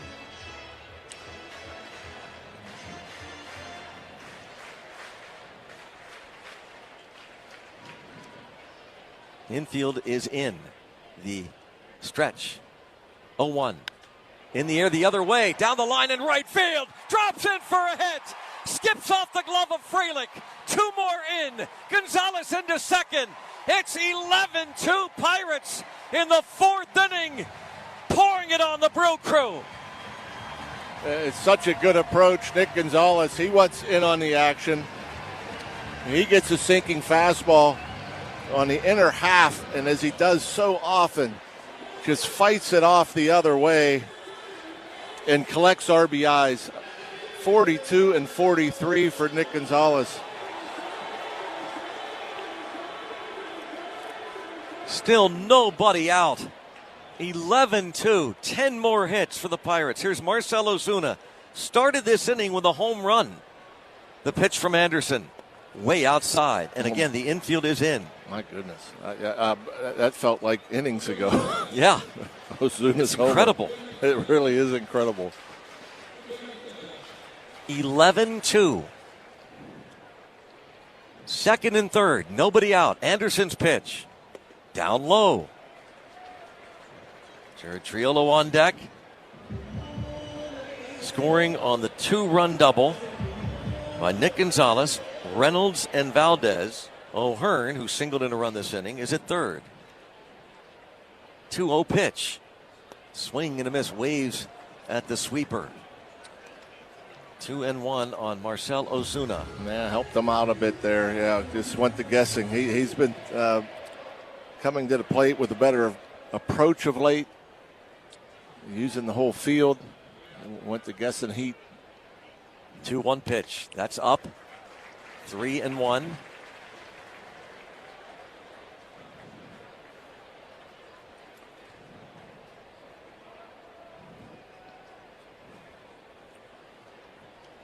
Grant Anderson, the right-hander for the Brewers, with a 3-1 to Ozuna. Fouled it off. Bounces it toward the on-deck hitter, Triolo. Robert Gasser. A rough outing for the starter, the lefty. Remember, Jacob Misiorowski was scratched. The Miz with fatigue. So they went with the lefty, Robert Gasser. Here's the pitch. Pop up, foul back and out of play behind home plate. And Gasser went 3 innings today, allowed 8 hits, 7 runs.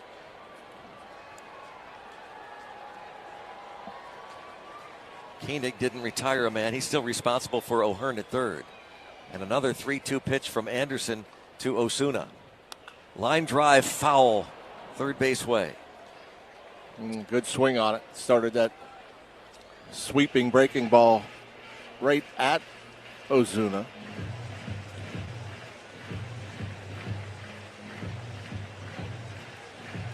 (11-2) Pirates lead it. 3-2 count, second and third. Here's the pitch. And that's fouled back out of play. About 6 rows up in the club level behind home plate. 11 runs, 11 hits for Pittsburgh. 2 runs, 2 hits for Milwaukee. Gasser, Jared Koenig, and now the righty Anderson. Another 3-2 pitch. And another pop-up out of play off to the right by Ozuna. Doesn't matter the score. These Pirate hitters make you work. This is pitch number 10 coming up this at bat. Another payoff pitch. Checks, takes a called third strike. And the first out of this 4th inning. I think Marcell thought it was up. It came up in the zone a bit, but right down the middle of the plate, added a little on that fastball at 94. 10 pitch at bat. Triolo now has lined out to center and doubled to left. Here's the pitch. He takes low and away. Still second and third, but now with 1 out.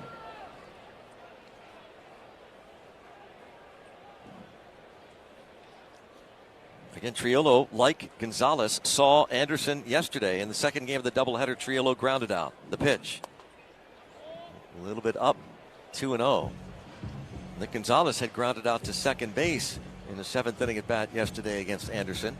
And this time, he doubles to right. We'll see what Triolo does. He bounced to short against Anderson yesterday. 2-0. The pitch in the air. Off to the right. That's going to be out of play. First base side. About 15 rows back. A big crowd on hand this final game of the series. Country weekend. PNC Park Trying to end the first half with a sweep of the Brewers. What a tone that would set going into the All-Star break. 2-1 pitch. Hit the other way, and again, out of play. It's 2-2. Festive group. Everybody's Yeah. having fun. Yeah. Certainly being entertained. Mm-hmm. Shot of the Pirates dugout. Paul Skeens continues to pace. Huh. It's been a long time since he's been out there. 2 balls, 2 strikes. The count on Triolo, and the pitch from Anderson. Ground ball, left side, base hit through the left side. This is going to score 2 more. Oh, they are having some fun. Are you not entertained? The Pirates lead it 13-2. Triolo scores. O'Hearn and Gonzalez only in the 4th inning. Incredible. Incredible. Everybody has scored. All but 2 have at least 1 hit. The final 5 in the lineup have 2 or more RBIs. Whew. 11 RBIs, 5 through 9. Here comes an exhausted Chris Hook. Everybody scored in this inning. The pitching coach back for another visit. And now you start to think, if you're the Pirates and Don Kelly, and we talked about pacing and how long this has gone. Skeens just needs 1 more inning to qualify for a win. I would not be surprised at all. But we'll see. That's down the road because the Pirates are still batting. See how long Skeens goes. Yeah, I mean, a lot of ball game left, but my goodness. Up 11. Hey, happy birthday, Mikey Zapala. 29 today. Son of the TA, Mikey Zapala.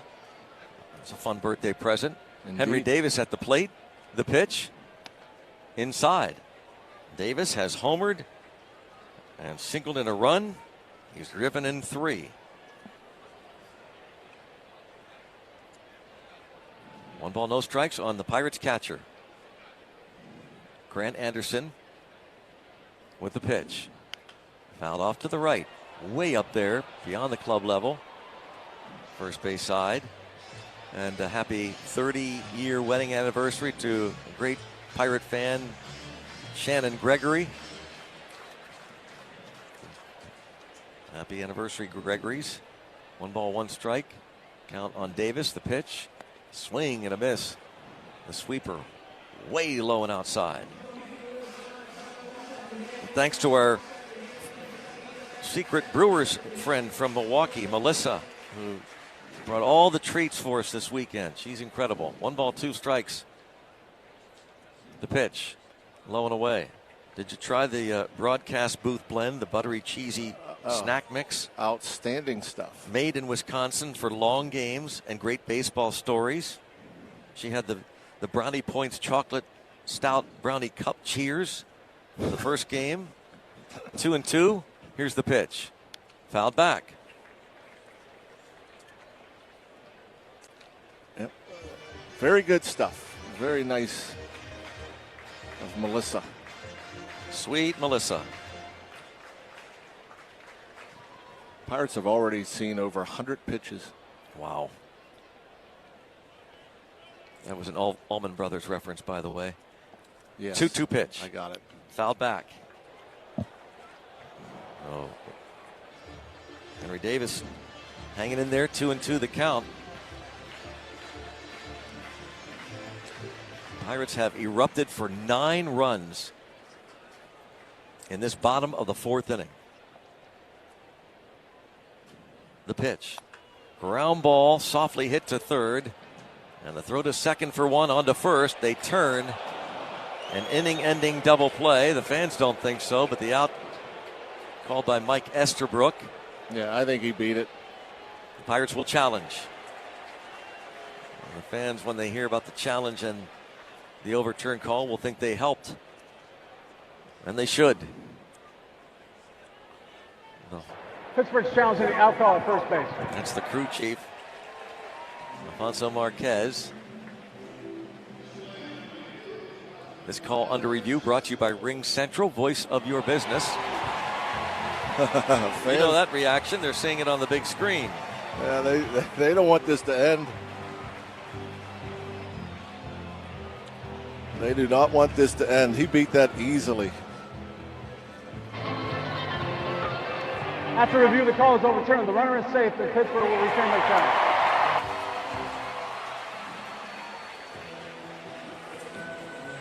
So the inning will continue. Henry Davis at first base on the force play that goes 5-4, erasing Triolo and back to the top. And Jake Mangum will now bat left-handed for the first time today.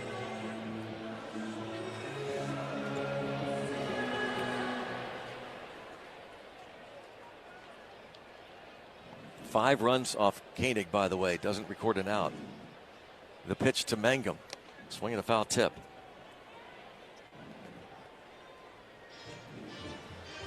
He walked earlier in the inning against Koenig. In fact, he was the first batter Koenig faced.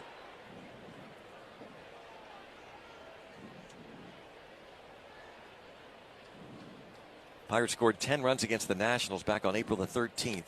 Swing and a miss. Maybe then we should have gotten an idea about what this Pirates team was all about when they had that huge inning against the Washington Nationals here at PNC Park. Won that game going away 16-5. That was in the 6th inning of that afternoon. The pitch in the air to left center field, and that's going to get down. And it is, it's dropped by the center fielder, Mitchell, and Mangum's going to wind up at third, and just for fun, a head first dive. Mayhem, mayhem, mayhem in the Berg. Pirates are routing the Brewers. It is now 14-2 as Mitchell couldn't stop it from going to the wall. It's a triple, by the way, for Mangum. And again, we've seen this so much from Jake Mangum, just pounding the ball all over the place. Fastball up and away, headed towards that notch. A 10-run inning. And a runner at third for Brandon Lau. The pitch down low. 14-2. Lau earlier in the inning singled and scored. The 1-0 taken for a strike. Well, you know, if they had a rule that would allow you to throw position players earlier than the fourth, we might actually see that. We're going to see a position player before the end of the day, but you can't do it this early in a game. Yeah, I mean, even with the 4 days off, I mean, yeah. And they've already thrown more pitches in this game than they did in yesterday's game. Oh my gosh! So you think their bullpen would be okay, but you know, why bother? Yeah. Wow. 1-1 pitch. Fly ball right field. Going back is Frelick, and he will make the catch 2 steps shy of the warning track. He was ready to throw the ball into the infield. He didn't realize that was the final out. Wow, standing ovation for this huge crowd. Now Chico to the belt. Checks the runners. Belliard trying to hold Ramirez close. And what happened? A wild pitch. That one goes into the seats. All right, in unison, just a little outside. Sometimes you come to a baseball game and you see something you've never seen before. I guarantee you will see that again. and again. And again. Walker 14 games without a homer. And there are Mom and Dad. This one hit high in the air, deep left. It's a 3-run homer for Walker. Welcome home, Jordan. He's homered, he's singled, he's doubled. He's knocked in 3, he's scored 3. How about a 4-hit, 4 RBI game for Dalton Rushing? Did Moniak do it again? You bet! Another homer in the first, 3 straight games for Mickey. Bryce Miller has been simply lights out. Hardly anybody's been better. 7 scoreless innings. Marvelous Miller again. Goodbye! Good night! Unbelievable! Home run! Walk-off winner! I can't imagine how good that must have felt right there. It was priceless.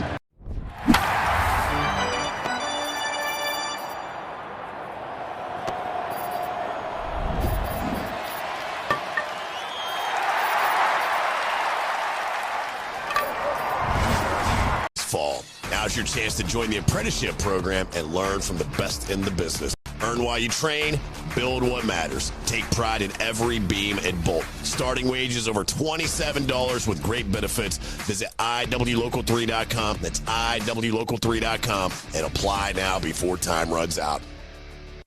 Paul Skeens has a 14-2 lead in the 5th inning. Sal Frelick at the plate, and he takes ball 1. That was his first pitch in 41 minutes. Did you mark the time? It was 50. It was 14. Wow. 114. 41 minutes. Well, this pitch is high. I mean, actually, you think about rain delays. Yeah. I mean, if there's a 41-minute rain delay, does he go back out? Yeah, I mean, maybe. Over an hour, probably not. The next pitch misses badly. 2 balls, no strikes, the count on Frelick. Here's the pitch. Outside, 3-0. He's leading 14-2, and he falls behind the first hitter. 3 balls, no strikes. I guess you can give him a bit of an excuse. He's been sitting around. There's a strike, 3-1. In fairness for Paul, he's been pacing for 41 minutes. Yeah, not sitting there. That's 2 miles worth. Yeah. Pacing. Here's the 3-1. Strike, 3-2.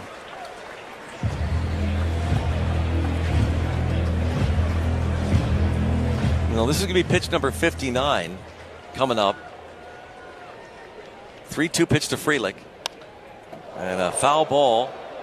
The bat winds up off the high netting near his dugout. The ball was fouled off the netting over by the on-deck circle, the Pirates side. And Paul Skeens still doesn't give in. That was a 3-2 slider with a 12-run lead. And maybe that's why Frelick threw his bat at it. He's had 1 at bat. Jake Mangum, Brandon Lau has had 4. The 3-2 and lines this foul left side. 3-2 on Frelick, who flied to right field in the 3rd inning as Skeens retired the first 9 he faced before giving up a leadoff double to Yelich in the 4th. They scored their 2 runs in the 4th inning. 3-2 pitch, swing and a miss. Struck him out with a slider. The bottom line, and Skeens will talk to Bill Murphy, the pitching coach, and Don Kelly, make them aware of kind of what he wants to do here to finish up the first half of the season. And how many pitches. And we'll watch after he gets 2 more outs to see if that might not be it for him. Here's the pitch to Ortiz. Fouled off to the right, out of play. Yeah, interesting. I mean, I would think as a starting pitcher, you look forward to the game you start, and typically they don't like coming out. They want to keep pitching. But you might be right, given workload and everything else. Henry Davis going to walk out to talk to him. Tomorrow's Powerball jackpot now has an estimated annuity of $478 million. $478 million. So don't forget to play at your local retailer or online. Pennsylvania Lottery proceeds benefit older Pennsylvanians every day. Players must be 18 or older. Please play responsibly. Can't be sure what that was all about, that meeting between Henry and Skeens. Joey Ortiz kind of had a smile on his face, said something to Henry as he came back behind the plate. 0-1 count. Skeens delivers. Low, a sweeper. Pirates 14 runs, 13 hits. Lead by a dozen. 1 out in the 5th inning. Here's the 1-1 from Skeens. Outside.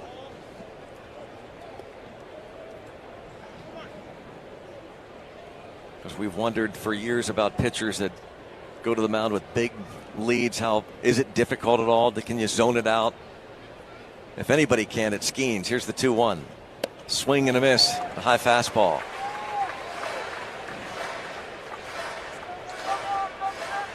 He's been pretty dominant.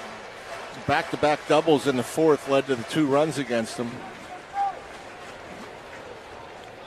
2-2 pitch. Chopper left side coming in.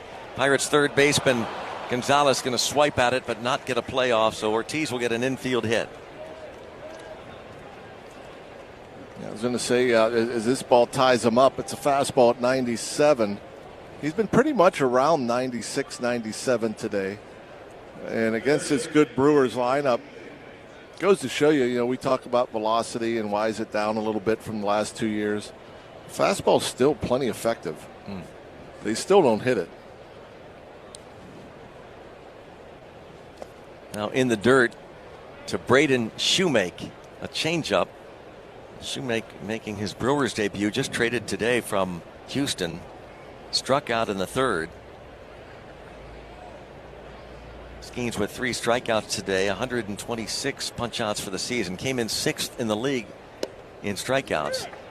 And this breaking ball over for a strike. 1-1. Lefty batter.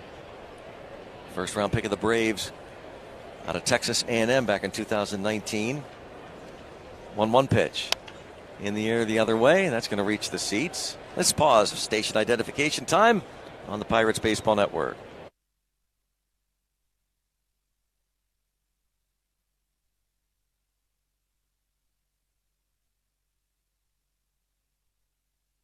One ball, 2 strike count on Braden Shoemake. Ortiz at first. 1 out in the 5th. Paul Skeens for the Pirates. Sets at the belt. And the 1-2 pitch. Swing and a miss. Struck him out for a second time. Second strikeout of the inning. 5 on the afternoon. And now Yelich. Christian Yelich doubled and scored in the 4th. That had cut the lead to 4-2. Ball hit in the air the other way. Out of play. But then in the bottom half of the 4th, the Pirates, as John said, took 41 minutes. 14 men came to the plate. The first 9 batters reached. And that's the first time since June of 1986 when the Pirates team had a lineup of the first 9 guys reach in an inning. Pitches up and in. They were playing the Montreal Expos that day at Three River Stadium, and the guy that started that rally was Rick Rhoden, the Pirates pitcher. Did they all score? Here's the pitch upstairs. Well, Barry Bonds walked, moving Rhoden to second. Then Joe Ursulak singled to move Rhoden to third. Bonds went to second. Then Johnny Ray doubled. 2 scored. Ursulak went to third. Sid Bream singled. Ursulak scored. And then they brought in a new pitcher. R.J. Reynolds singled. Johnny Ray scored. Pitch is taken for a ball. 3-1. I've lost count now how many have scored so far. Tony Pena doubled. Bream scored. Another pitcher comes in. Jim Morrison walks. Rafael Belliard singles. R.J. Reynolds and Tony Pena score. This ball's fouled out of play off to the left.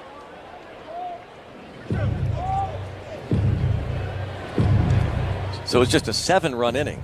Oh. That was nothing. Yeah, compared to this. 10 runs in the bottom of the 4th inning today for the Pirates. 3-2 pitch. Walked him. Challenge. Calls the ball, the catcher's challenging. Henry Davis challenges the ball 4 call on Yelich. That's a beautiful challenge right there. Strike 3. Call overturned. Henry Davis having quite a day. And as Paul Skeens marches toward... During the offseason of 1888 to 1889, Spalding took a group of big leaguers on the first worldwide barnstorming tour. This is Spalding. Yes, you look at the Spalding, you're like, wait a second. No, this is the backstory. Okay, this is great. Stops included New Zealand, Italy, France, and even Egypt, where they played in front of the pyramids. Spalding's contributions to baseball history don't end there. Do you know the story of Doubleday and the invention of baseball? Please tell us. Enlighten us. When a 71-year-old Cooperstown native came forward, baseball officially had a birthplace in Cooperstown. If I'm in the presence of this baseball, does it give you powers to become a better baseball player? I've been here 5 years and playing baseball through all of it. I don't think I've gotten better. And whether it's the World Series or the wonders of the ancient world, there's no debating that baseball connects us all. Go to baseballhall.org to plan your visit to the National Baseball Hall of Fame and Museum in Cooperstown, New York, and catch every episode of Hall of Fame Connections on MLB.tv. Puedes ser el dueño de grandes momentos del béisbol. MLB Auction te permite participar en la subasta de bates, bolas y jerseys autografiados, con artículos de tus equipos de grandes ligas favoritos, leyendas y jugadores. Visita auctions.mlb.com. All your favorite games from MLB Play are back, bigger, bolder, and better than ever. Test your skills with daily puzzles like MLB Pickle, the Ultimate Mystery Player Challenge, and Immaculate Grid, where stats and strategy collide.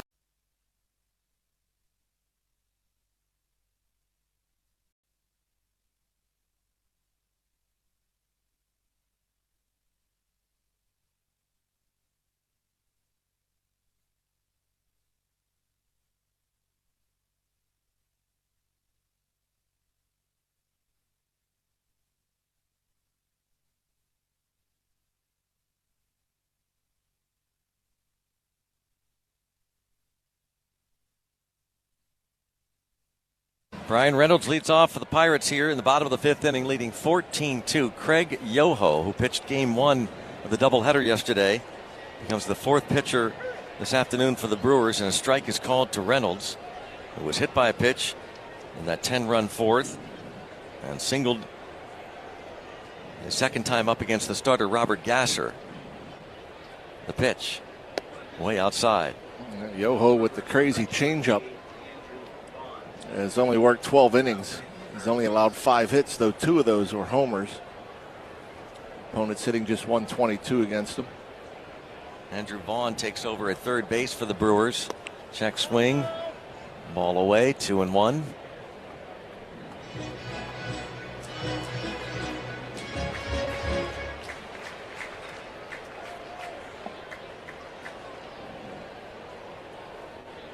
Two-one pitch to Reynolds. Check swing. Did he go? Third base umpire said no. That is Malachi Moore. Yoho pitched 2 scoreless. Game one of the doubleheader. Got Reynolds to ground out. He struck out 3 batters, walked 1. Reynolds calls time, steps out.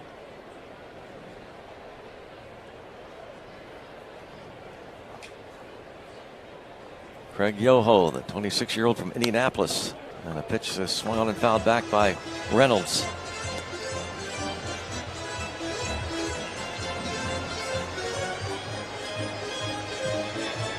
Yoho was an infielder when he was a teammate of Jared Triolo at Houston, but then transferred to Indiana and started pitching. And now Reynolds is hit again.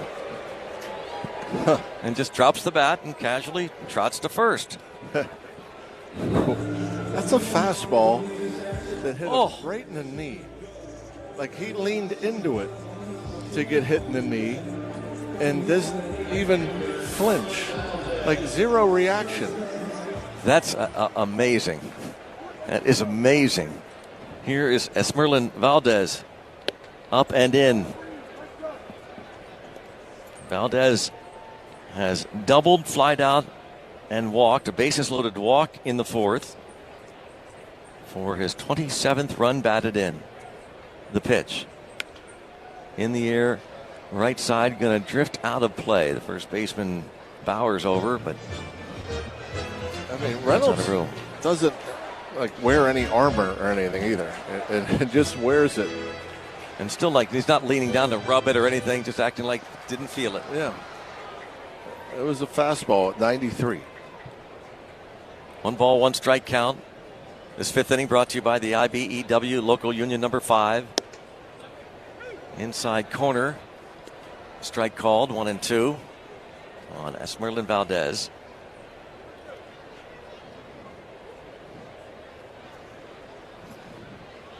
One-two pitch. Swing and a miss. Struck him out on a changeup.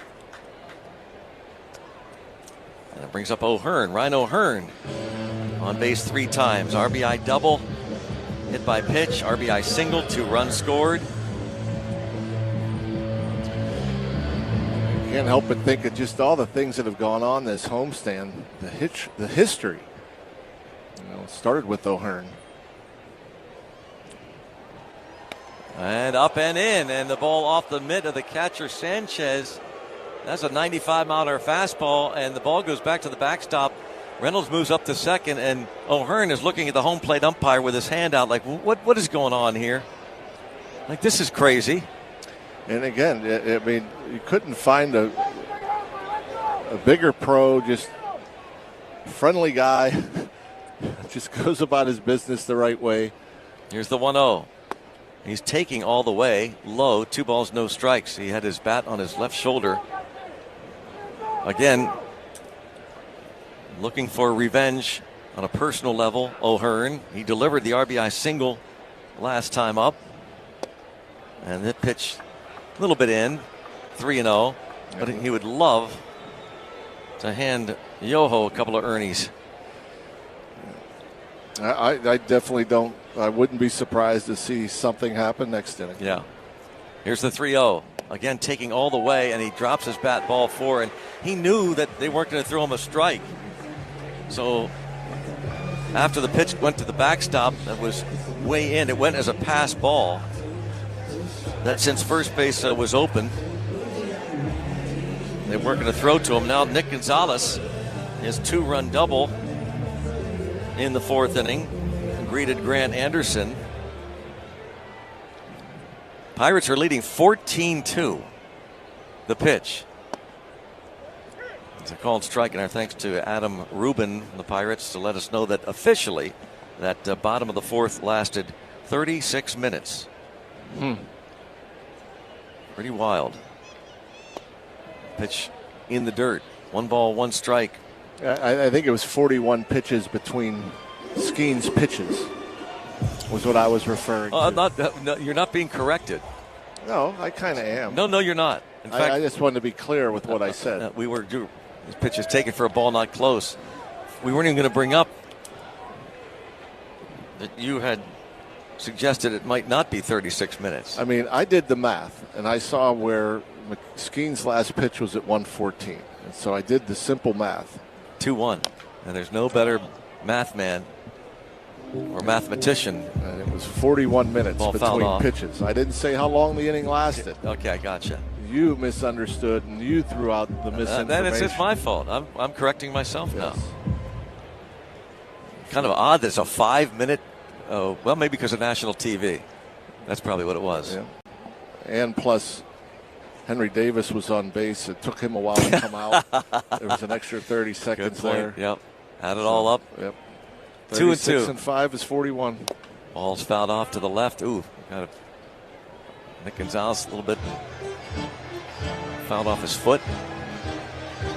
Well, MLB Plus is new for 2026. Stream MLB Network 24/7 in the U.S. and select out-of-market games every week.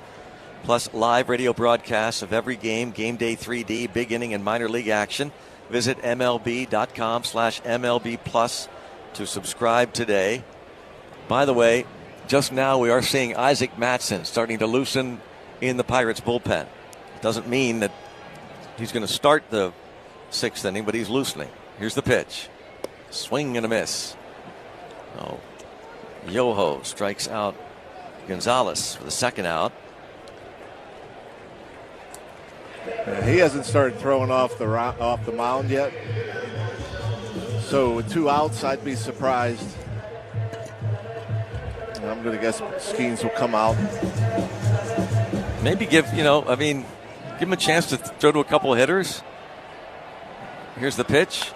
Ground ball, short, 6-4 put out. Osuna retired. Pirates leave 2, but they're way out in front. 14. Pop quiz. How do you go from Captain Clutch to the Iron Horse through a milestone and a marathon? The answer is on Hall of Fame Connections.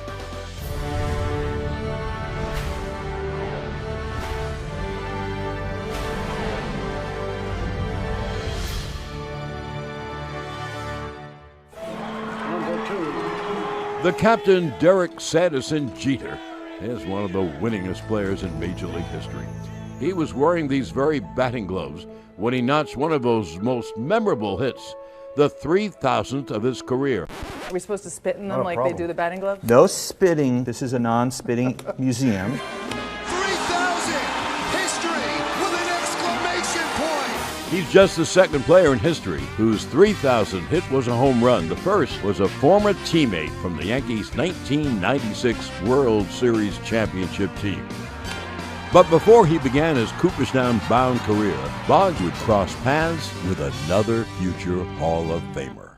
September 6, 1995, the Iron Man played his 2,000th 131st consecutive game, surpassing the unbreakable record of the Iron Horse. Now that's how you pass the torch. Catch every episode of Hall of Fame Connections on MLB.tv and discover your own connections to the game at baseballhall.org.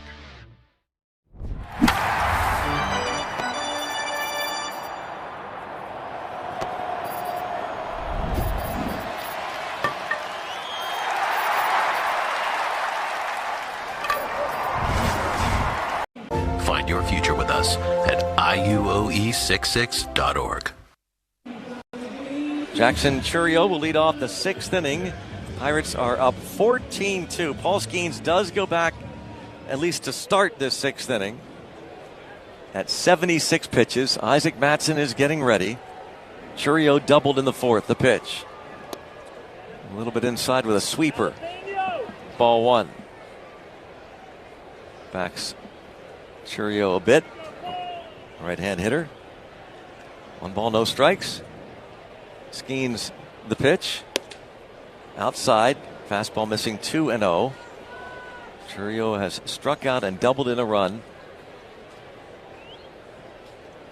1 of 3 hits off Skeens. They scored their 2 in the 4th. The 2-0. Strike called. Outside corner.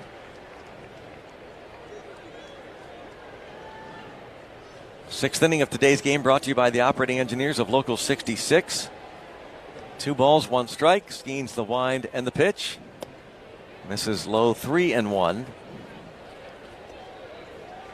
So probably thinking here that the pitch limit today, just guessing, thinking along with you, is 90. Here's the 3-1 pitch. Fouled back out of play. Churio fouling off ball 4, 96 up and in.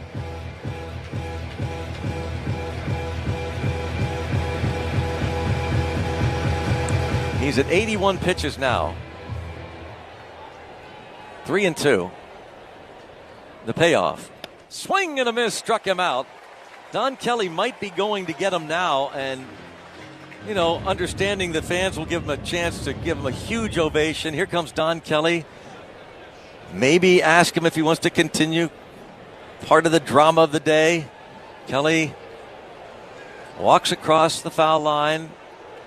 He's not motioned to the pen yet. Talking to Skeens. If you're thinking about entertainment and drama, you keep him in the game. You get a great ovation yourself. If you get the baseball from him now, you get the ovation, and he will leave. And listen to this crowd as they all rise to their feet.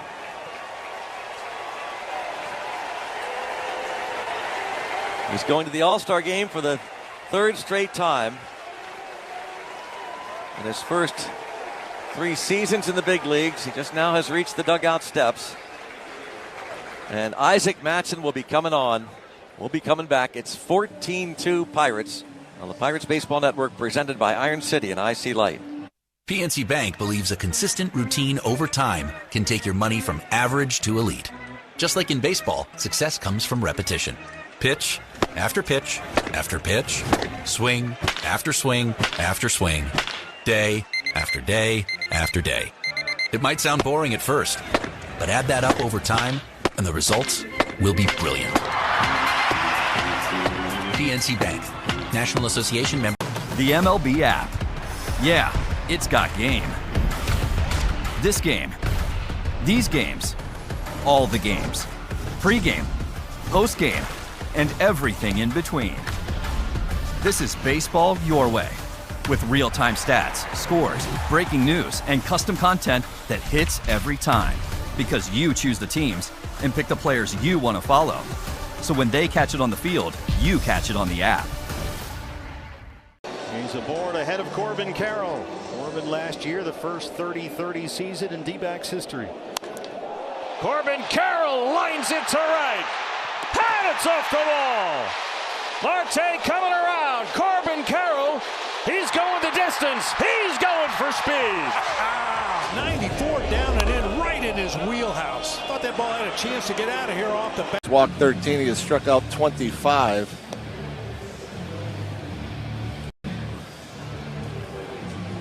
And just coast on in. We'll probably give each reliever an inning or so. Finish this one. Matson, by the way, John, pitched yesterday. One scoreless, gave up a hit to Luis Lara in the 8th inning. First pitch strike on Bryce Terang.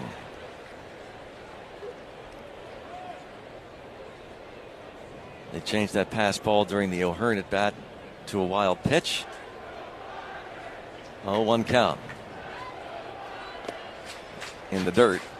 And yeah, when you hear that chant, I think the Tarps off crew would be here, and they are. Indeed. Covering a lot of the section 332. 1 ball, 1 strike count. The pitch. Swing and a miss.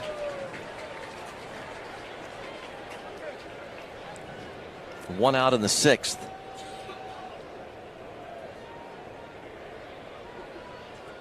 Don't forget about Yinzer Palooza weekend coming up Sunday, July 26th. First homestand following the All-Star break in that road trip to Cleveland and New York. This ball's fouled off. Will conclude Sunday, July 26th. 1:35 start against the Cubbies. All kids 14 and under. Get a Daniel Tiger plush while supplies last. It's presented by Mrs. T's Pierogies. Get your tickets at pirates.com/Yinzer Palooza. 1-2 pitch. Up and away. Change up.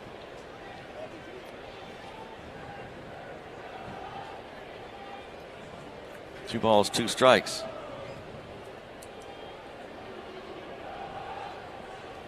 Matson.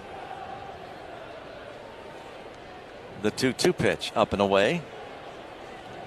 And the Pirates enjoying another offensive explosion, leading baseball in runs scored.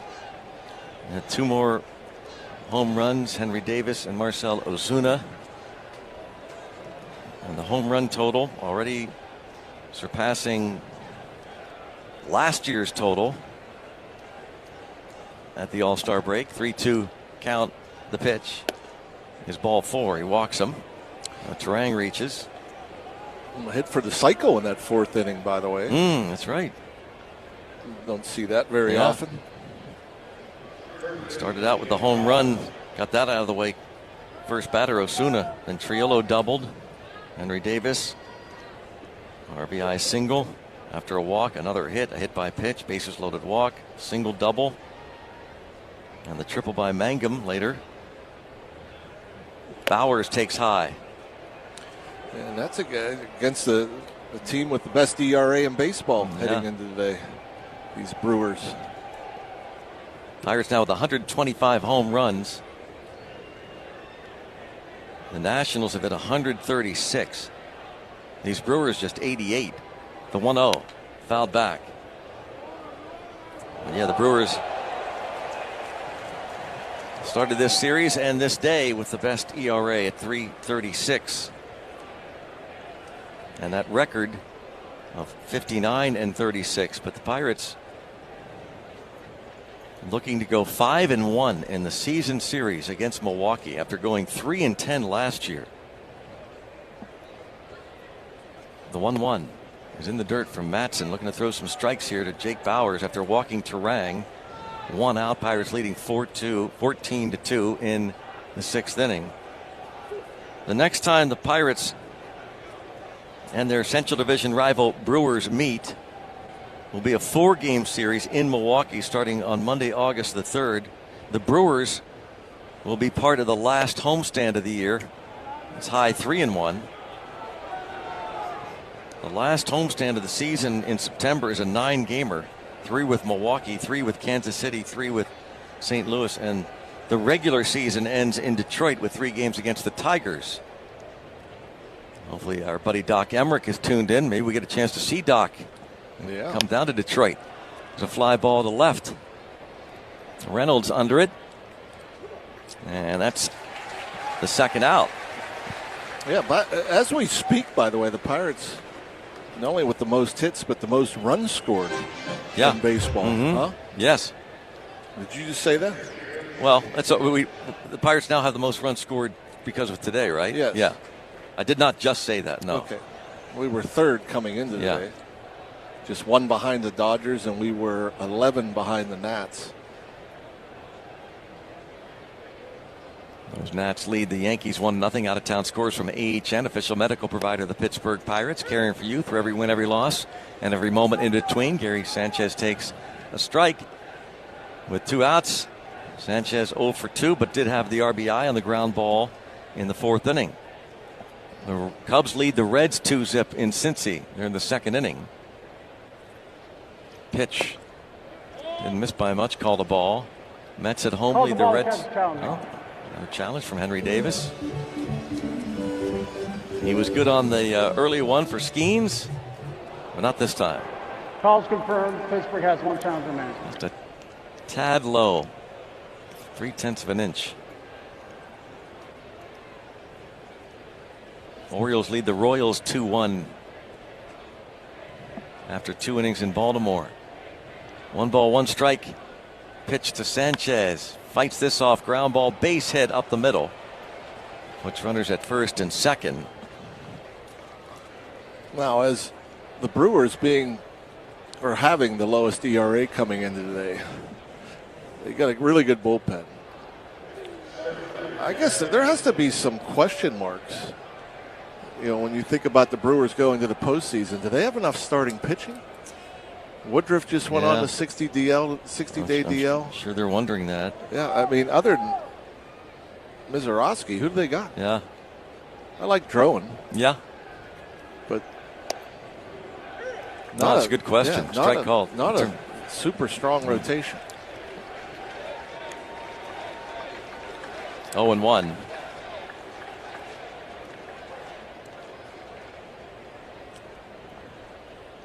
Here's the pitch. That's a strike called. 0-2 on Garrett Mitchell.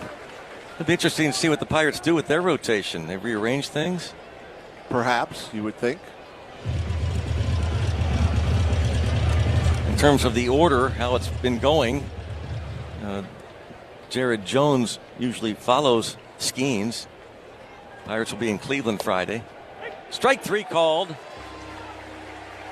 Matson gets Mitchell looking. Oh, I got Soto. All right. Who? Austin Barnes. How do you like rings? Okay. All right. Young Jackson Holiday. Just wait. Jackson Holiday's good. Rick Cerrone, great hitting coach now. Tony Gwynn. Also, that's good. That's Spring a good break. card. Oh, these are like real ones. There's gum in it. 87, baby. These are. This gum's from 1987. Actually from 87. Go ahead, take a piece of that's 1987. Oh my God, that is gum. It's gum. I'm not taking a bite of it. I'm not taking a bite of it either. The MLB app. Yeah, it's got game. This game. These games. All the games.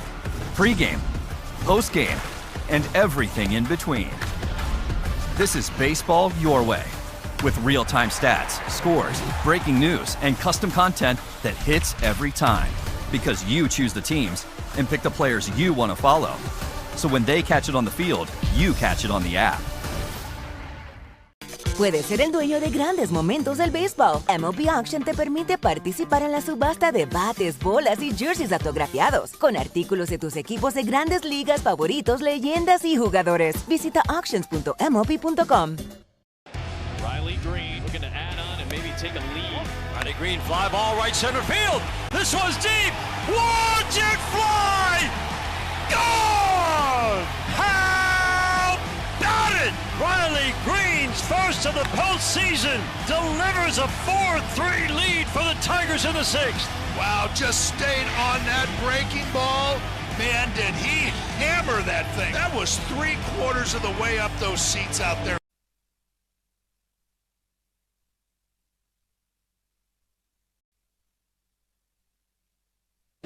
Pirates are well out in front of the Brewers 14-2 heading to the bottom of the sixth inning. Bryce Wilson was just picked up by the Brewers before yesterday, and the former Pirate made his debut in game one of the doubleheader and pitched a 1-2-3 eighth inning in the Pirates' 7-6 victory. Kind of weird, 4 appearances with 3 different teams. Yeah. 1 with Milwaukee. 1 with Philly, 2 with the Cubs. He delivers to Jared Triolo, and a strike is called. Yinzer-Palooza weekend kicks off Friday, July 24th here at PNC Park against the Cubs. First 20,000 fans get a Yinzer-Palooza themed T-shirt presented by Mrs. T's Pierogies. Pitch is a ball 1-1. Go to pirates.com/Yinzer-Palooza.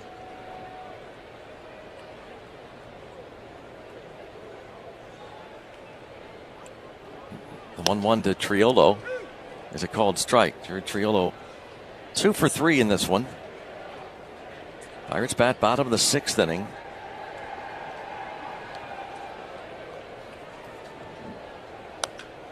Chopped foul. Boy, and being 3 games over 500 at the All-Star break sure sounds good.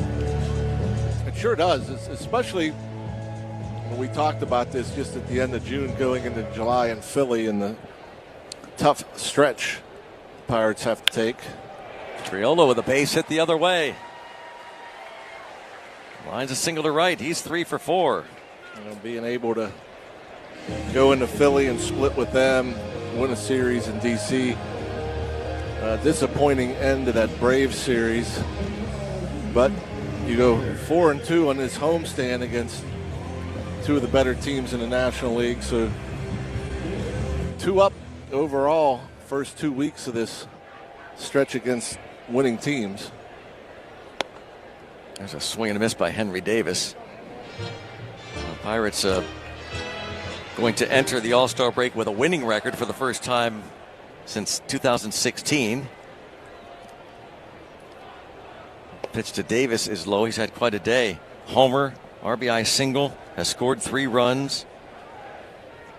Nice challenge that ended the 6th inning with a strikeout of Yelich. 1 ball, 1 strike. They won't hold the runner. The Brewers just looking for outs and looking to get on the plane and enjoy an All-Star break for most of them. Swing and a miss, 1-2. The Brewers have run into a buzzsaw here in Pittsburgh. How about the bottom 3 of this lineup? Ozuna, Triolo, Davis. 7 runs, 7 hits, 7 RBIs. 1-2 pitch. Swing and a foul. Half the hits, bottom third of the order. 6 runs, not 7. 6 runs, 7 hits.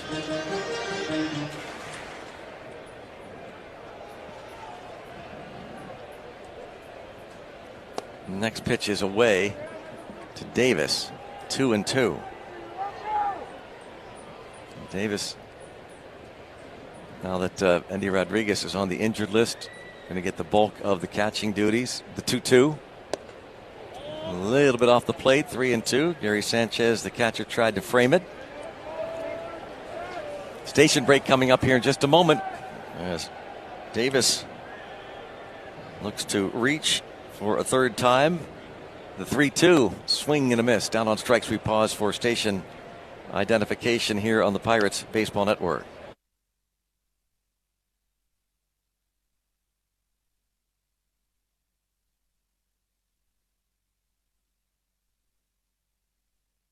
partnering with PNC to support local small businesses, and this month's business is Fat Butcher, located in Upper Lawrenceville. Whole animal butcher shop, sourcing all their products from local farms. Learn more at pirates.com/small business. Pitch to Jake Mangum as a ground ball to second. 4-6-3. Double play. And on to the 7th at PNC Park. 14-2 Buccos on the Pirates baseball. Pops one up left side. Griffin back on it. Now fighting the sun. Lays out and makes a sparkling diving catch. How good was that? Joe was great. Gave up just 3 hits, including an infield hit, 1 walk, 9 punch-outs, 107 pitches. 9 strikeouts for Ryan today and 7 shutout. Cut to left field. Ronnie Green leaps through the air and makes a spectacular catch. Wow! Ronnie took about 3-4 steps and flew through the air with a backhand. Kyle Karras gives the Rockies the lead with their first homer of the day. It's 7-6 Colorado. Yuri Perez had himself a day on the mound for Miami. 7 perfect innings with 8 strikeouts. Beer, and more beer. Hey, it's like Jenga. Broken bat for Freeland. Ball to second. Corner boots it. Everybody's safe. Whatever superstition you have, you're employing it right now. Not sure why that was Chargers' ball, and he misjudged it. He literally has a shirt that says "Dump Here." He's got a 62 shirt. That's pretty awesome. That's just impressive preparation. No plan? Don't matter none. Up to 80% off. Deals are done. Discounts hitting harder than mall chili. Dang.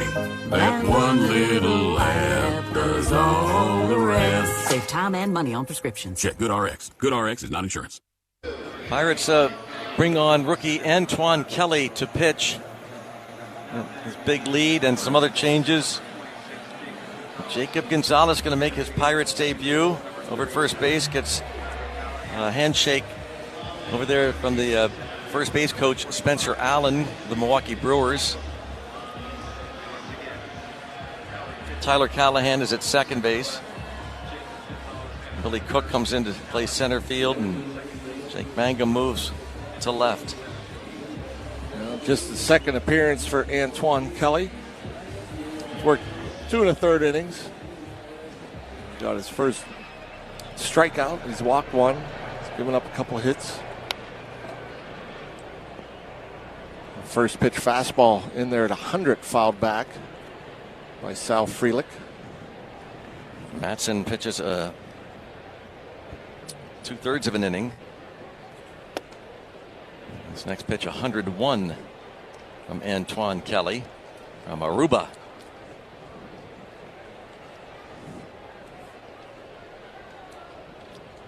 One ball, one strike. Next pitch, strike called. Catches the outside corner.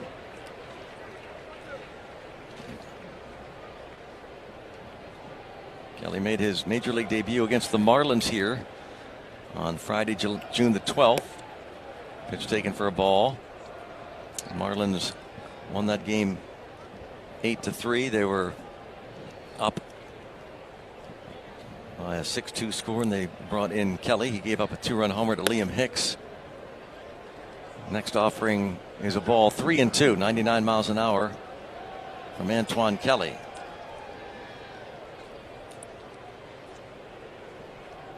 And the pitch, swinging a foul. I wonder how Bob's doing over there. Bob doing national TV, and he loves games like this.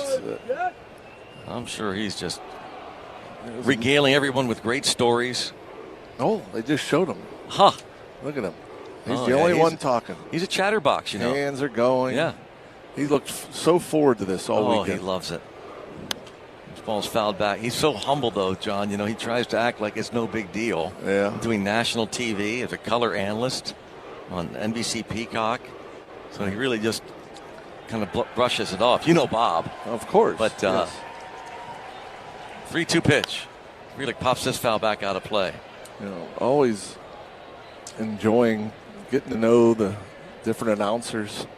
He was doing that with Tim Dillard, who's the color analyst of the Milwaukee Brewers, and he has joined Bob, but they were going over their notes much of yesterday between games of the doubleheader. There's a fly ball to right, and that's the first out here, the 7th inning. I actually listened and watched some of the Brewers telecast last night, and at one point during the game, Tim Dillard, the color analyst of the Brewers, on TV about the 5th inning yesterday, game 2, said, I had a chance to catch up with Bob Walk, and it was great talking to him about different players like Valdez and some great insight.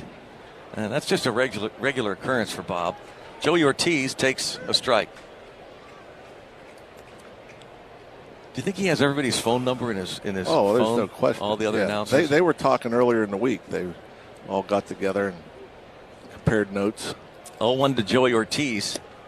He called a ball. Didn't miss by much. Maybe inside 100 miles an hour. 1 ball, 1 strike.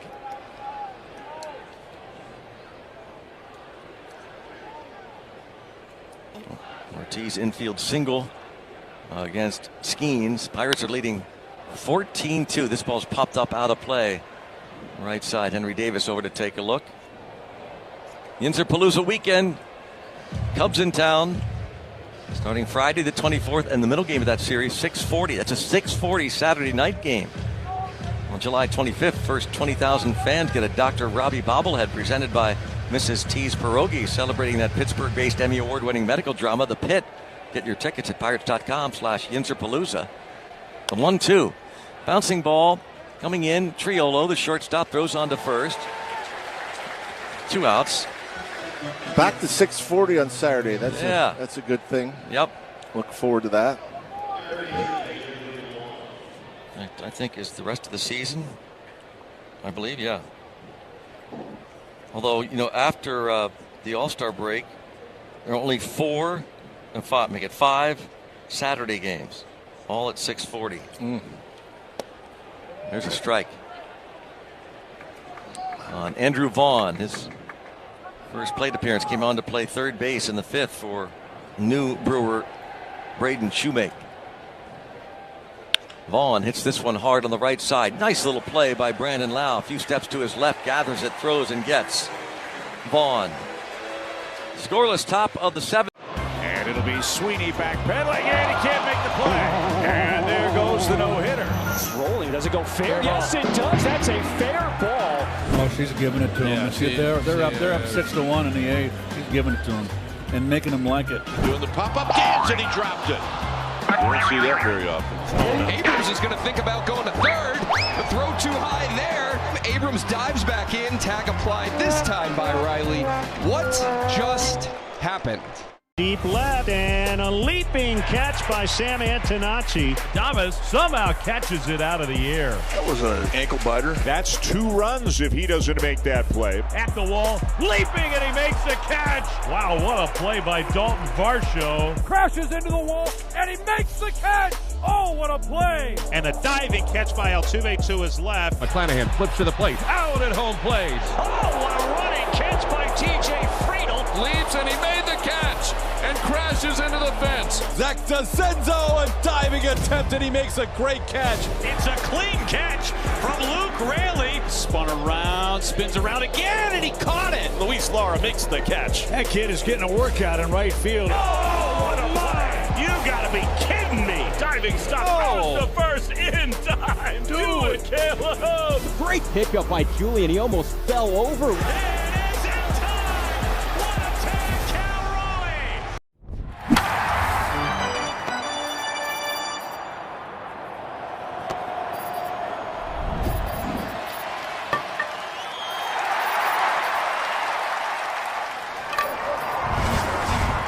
Bless America, my home, sweet home. God bless America, my home, sweet home.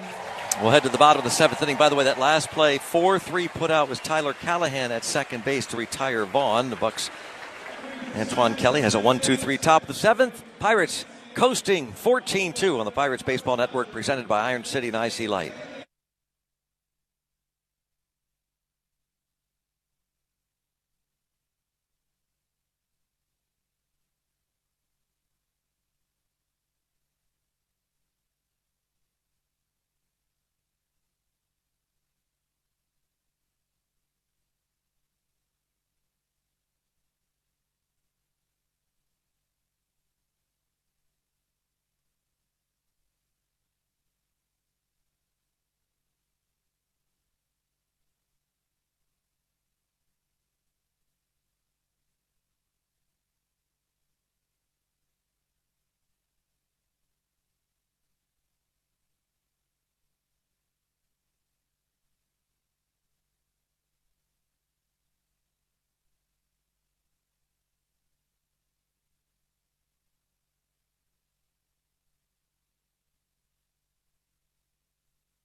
Bryce Wilson for the Brewers delivers to Tyler Callahan. First pitch swinging and a fly ball to left. Coming in, Churio, and 1 up, 1 down. Pirates are leading 14-2 in the bottom of the 7th inning. Callahan's first at bat came in to play second base for Lau, and now Jacob Gonzalez, his first plate appearance as a Pittsburgh Pirate. Pirates made the trade the night before last with the White Sox. Gonzalez was activated for Game 2 of the doubleheader yesterday. 30 games with the White Sox. This year's first stint in the big league. Swing and a foul straight back. 93 miles an hour from Wilson. Hit .244. A couple of homers. 17 runs batted in. Was hitting .320 this year at AAA Charlotte with an OPS over 1,000. Left-hand hitter. 0-1. Over for a strike. I was wondering if he'd have to have a G next to Gonzalez, but it's spelt differently. Yeah, he's got the Z at the end, doesn't he? Yep. Yeah. His surname is Gonzalez with a Z, and Nick, an S at the end of his surname. This ball's fouled off to the left, out of play. For Jacob Gonzalez.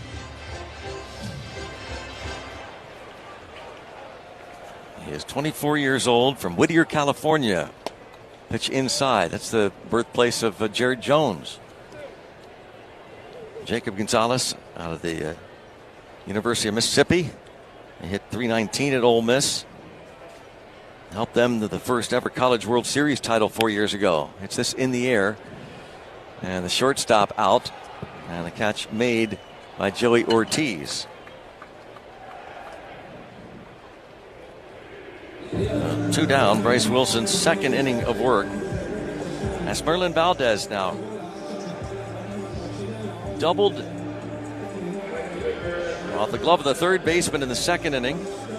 Flied out in the third and then walked with the bases loaded against the lefty Jared Koenig as the Pirates scored 10 runs in the fourth. Check swing and a strike. This is the first Pirates team in the rich history of this organization to score 10 runs or more multiple times in one season. This ball's fouled off to the left. Yep, you think about it. Well, what he had, a 10 RBI game with 3 homers by a player. 8 RBI doubleheader with 3 home runs. All home runs, go-ahead homers by Valdez. Check up and in. Had a perfect game bid through 6.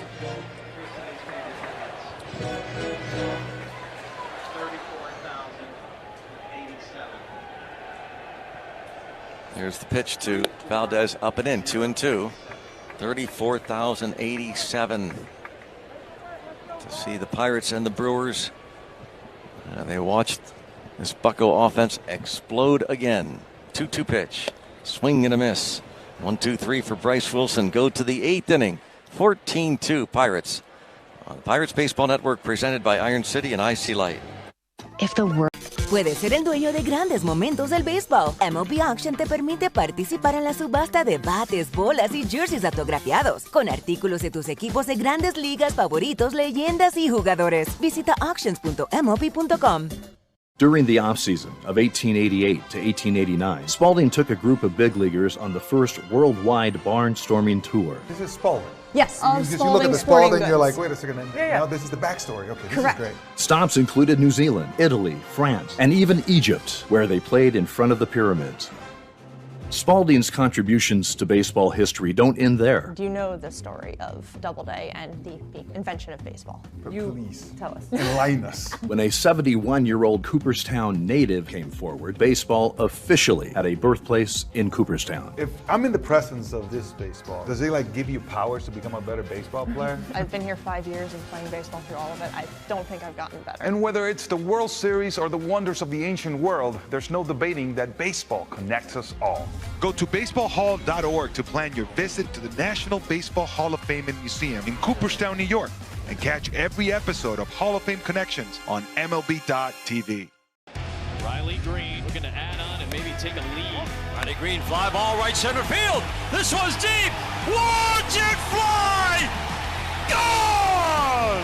How about it? Riley Green's first of the postseason delivers a 4-3 lead for the Tigers in the 6th. Wow, just stayed on that breaking ball.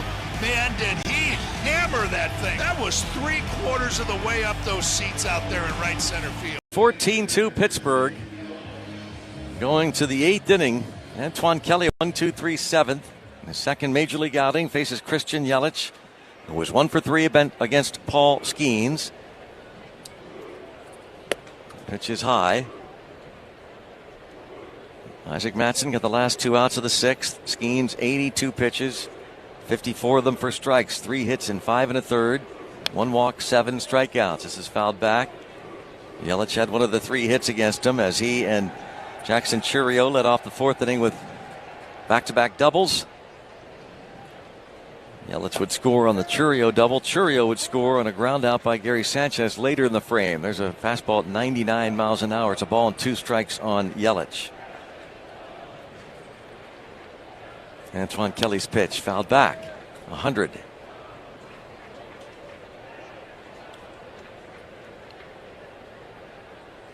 This long stretch of games will end for the Brewers on the road, as this pitch is taken for a ball 2-2.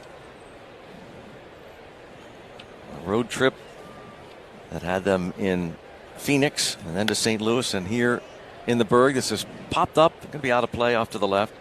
But before the rain out or the postponement on Friday, they had not had a day off since June the 25th. Oh, wow. 2 balls, 2 strikes. Pitch fouled back on Yelich. We heard some comps. Pirates first round pick yesterday, and hope you've had a chance to hear. There's a ball bounced to first, and it should be easy, and it is for Jacob Gonzalez. That's his first opportunity to field a ground ball. Over at first base brings up Jackson Chourio, who is 1 for 3. The Pirates leading here 14-2 in the 8th inning. Chourio, the RBI double in the 4th, giving him 37 RBIs. But the Pirates drafted the outfielder Derek Curiel out of LSU. Check swing, no swing. I saw some scouting reports on him that kind of comped him to maybe a young Christian Yelich type player. There's a strike. 1-1. That's a good comp. Just saw also, by the way, John, that the Pirates, this ball There's a base hit into right center field for Churio. Didn't hit it hard at all. Practically comes to a stop, fielded by Esmeralda Valdez in very shallow right center field. Pirates' 8th round pick, they selected Alex Overbay out of Arizona State. He is the son of the former Pirate Lyle Overbay. Nice.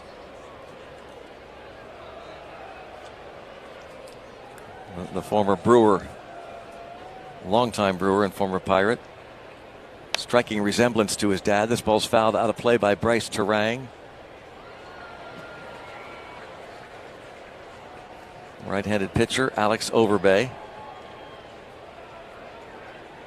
0-1 count on Terang. Swing and a miss. It's pretty amazing that how many of these guys that come up and just throw 100 miles an hour. Yeah. Routine anymore. Yep. Really is. 0-2. This pitch is low. 1 ball, 2 strikes. Went with a change up there. Antoine Kelly is just 22 years old from Aruba. 6'1", 238 pounds. Pirates signed him 5 years ago.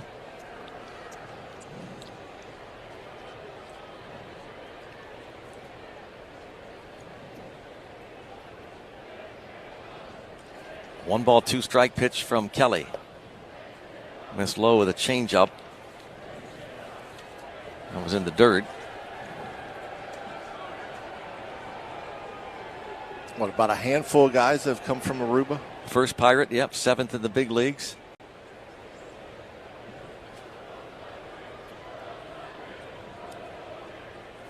And ball's popped foul back and out of play. Seems like there's more from Curacao. Yeah. Xander Bogaerts is a Aruban. Sidney Ponson? Cindy Ponson, yeah. Former Oriole. Calvin Maduro, the former Philly and Oriole from Aruba. 3-2. Jerickson. Profar, I think he's Curacao, I believe. 3 balls, 2 strikes on Terang. And a fly ball to right toward the wall, and Terang hits a 2-run homer off Antoine Kelly. Makes it 14-4 Pirates. And that's kind of what the Brewers are just looking for, some personal accomplishments now. Yeah. Terang's 14th. I talk about this so often, especially lately. It seems like, pitchers with big fastballs and throwing their breaking ball. Guys can't get the bat head out on a fastball, then they throw that breaking ball that breaks into that inner half of the plate to a lefty. And so often, that's how the damage gets done, is it's a ball thrown up and away for ball 1. Launches it over the Clemente wall, the slider. What about Bonaire? Has anybody ever come out of Bonaire? Wow. Well, the reason I say that, it's ABC Islands. There's Aruba, yeah, good call. Bonaire, Curacao. Not that I know of. Jake Bowers takes ball 2, and now he drops a single to center field on that fastball that was in on him and just muscles it out to center. I guess they don't play baseball in Bonaire. I don't think.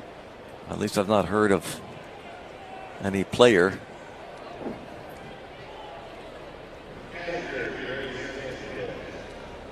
They could just get on a boat and go to Aruba if you want to play baseball. Yeah. Or Curacao. That's right.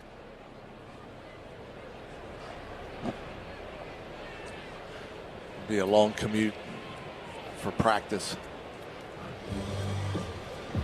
Well, how did the players do it back in the day when guys like Bob Walk played for Hawaii? Yeah. In the minors. And now Henry Davis out to talk to Antoine Kelly. The idea, of course, would be for Kelly to finish this up. Speaking of Bob Walk, I don't know if they've showed it yet, but he said that they have some video of him pitching at Wrigley Field to Tim Dillard's dad. Tim Dillard's dad. I haven't noticed. Oh, my gosh.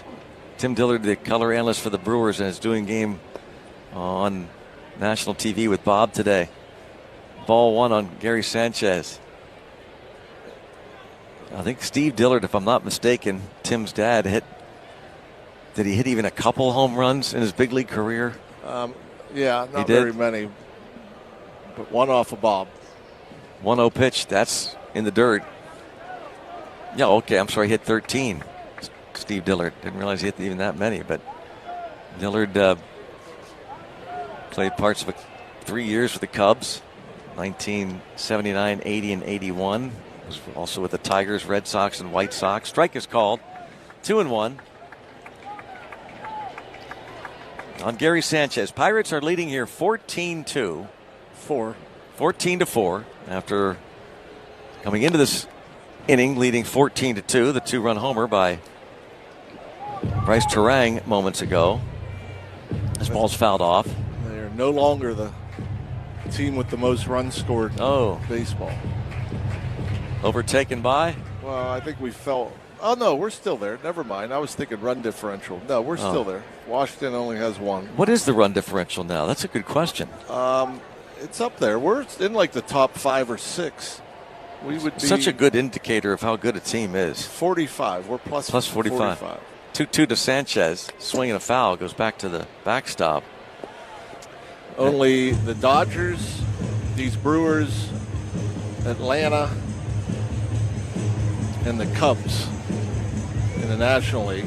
Now, are you counting the Brewers today? Well, they're ahead of the Pirates. They're way ahead. Oh, they okay. Yeah.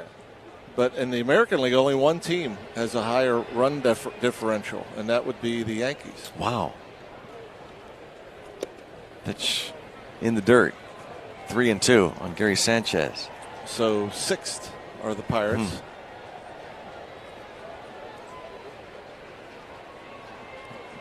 Going to go 5-1 in the season series against Milwaukee. 3-2 on Gary Sanchez. Antoine Kelly's pitch.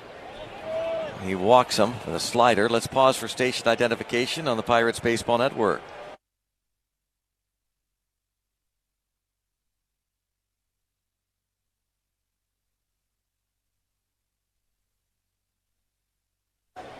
Well, 1 out. 2 runs in on the home run by Terang. Bowers is now at second. Sanchez at first. 8th inning. And Garrett Mitchell fouls this pitch back. A fastball from Antoine Kelly. Pirates are going to be picking up their 13th sweep of the Brewers in the history of PNC Park. Now in its 26th year. It'll be the first sweep since the 2022 season. Line drive, base hit left center. Mangum cuts it off. Run will score. Double for Mitchell. And it's 14-5.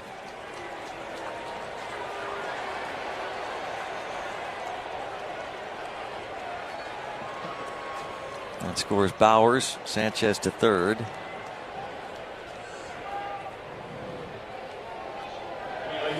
And Pirates are going to get their bullpen going now. You didn't see who that was, did you? Johan Ramirez. Wow. Here comes Bill Murphy, Pirates pitching coach. I say wow because he's been used so much. I thought he would not be in there today. The one guy you thought would not be throwing today would be Johan, like a rubber arm. Yeah. 40 appearances, 51 2/3 innings on the year, which is by far the most of the relievers only. Now, Majinski has more, but obviously he was a starter. I want to say of all the guys that have been here, Santana, 11 fewer innings. Soto, 11 fewer innings. Yeah, he's got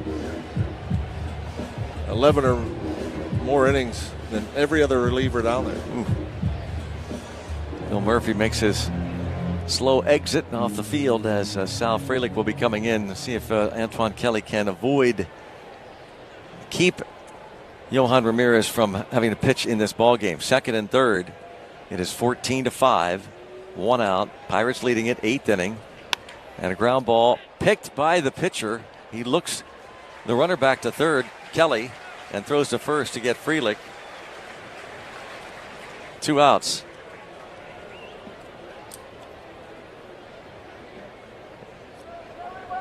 And brings up Joey Ortiz. Paul Skeens struck out 7 and 5 1/3. Mattson struck out a man in the 6th. And for every strikeout by Pirates pitchers during the month of July, Coppers donates $25 to Blood Cancer United, which is taken outside. Pirates aiming for their 4th series sweep of the year as well. In the air, fouled back out of play.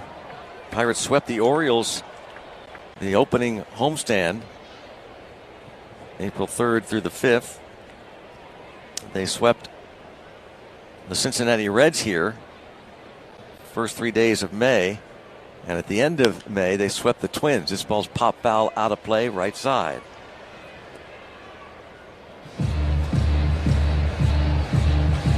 One ball, 2 strikes. On Joey Ortiz, one of the 8 hits for the Brewers. They've scored 3 runs here. Pirates lead 14-5. The pitch popped up in shallow right center field. The center fielder, Billy Cook, drifting over, makes the catch. To the bottom of the 8th we go. 14.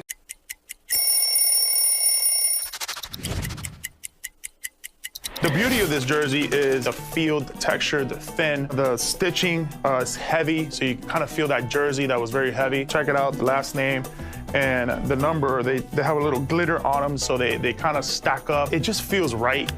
I had some really cool cleats to go with it. The way it gets dirty when you slide, it just kind of like rubs off on that glitter. It's really, really cool.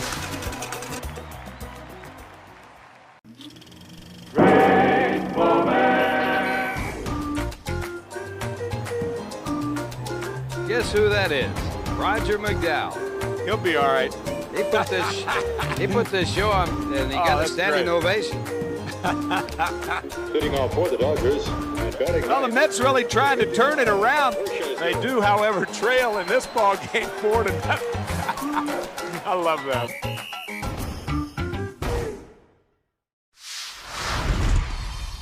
A snack that Freddie cannot resist. I would have to say chips and guacamole. Organic mango, yeah. Is that because of the strong Dominican contingent in the major leagues, bro? Has anybody ever struck out and gone crazy and smashed the cooler full of mangoes? Nah, our team's not really into smashing each other's stuff, I guess. Are you a seasoning guy? You like to drown your stuff in dips and sauces? No. Gotta watch my figure. Team of direct support professionals at PMH FOS who empower individuals with intellectual disabilities, autism, and behavioral health needs to live successfully in the community. With a starting direct care wage rate up to $22.75 per hour and a sign-on bonus up to $5,000 available for full-time roles. No prior experience or degree is necessary, and we provide comprehensive training. Visit pmhfos.org to find your career and passion today. Pirates have a 14-5 lead heading to the bottom of the 8th inning here at PNC Park. No need of a stolen base in this game, but Bucco fans, when the Pirates do steal a base this season, you steal a deal at Valvoline Instant Oil Change for $25 off your next premium oil change. It's Valvoline Instant Oil Change's way of reminding you it's good to steal if you're a Pirate. There's Billy Cook, his first at bat.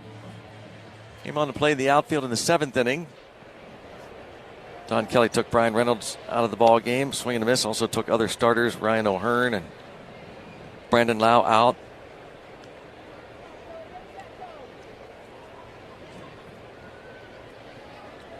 Oh, 1 count on Billy Cook.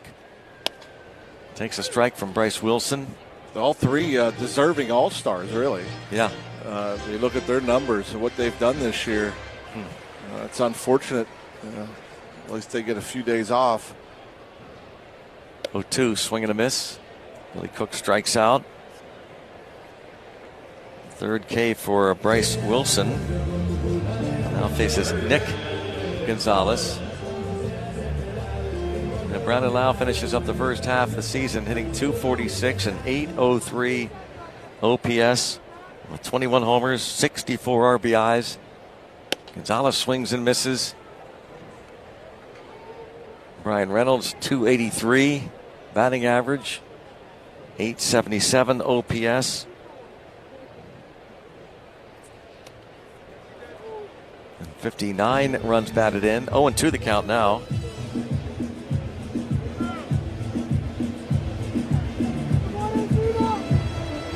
Reynolds got a run in on a hit batter. He was hit twice today. 14 homers for Reynolds at the break. Fastball misses to Nick Gonzalez, 1-2.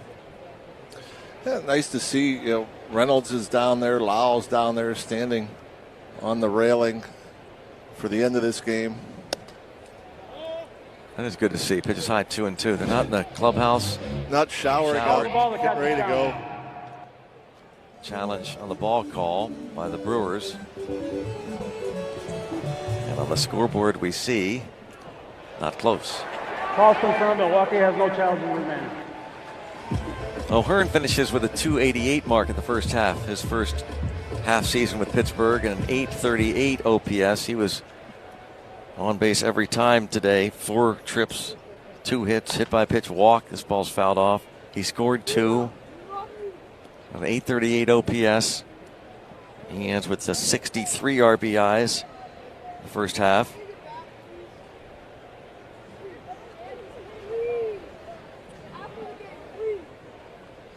Two balls, 2 strikes, 1 out the pitch. Ground ball base hit for Nick Gonzalez, his second hit of the day.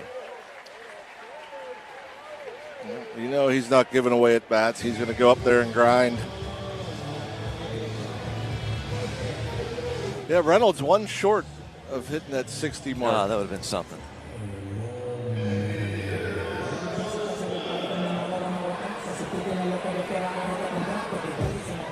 Now Marcell Ozuna. RBI single in the second, homered, leading off the 4th inning. Fouls this back. The Pirates scored 10 runs in the 4th. And a lot of folks on hand to see it. 34,087. The 3rd biggest crowd of the year, excluding the home opener. Bounce foul by Ozuna, 0-2. And hope you're thinking about coming out to see this team. They are entertaining. Homestand after the break and following the first road trip of the second half. It's the Cubs in town for Yinzer Palooza weekend starting Friday the 24th, and the D-backs. Pitches outside. Monday the 27th, the Arizona Diamondbacks are in for a 3-game series. That includes the matinee Wednesday game at 12:35. Still have some big home weekends yet with the Mets and Red Sox. Swing and a miss.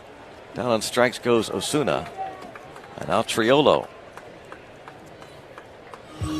Tigers will be coming to town the middle of August. September includes the Giants, the Angels, Brewers, Royals, and Cardinals. 4 strikeouts for Bryce Wilson.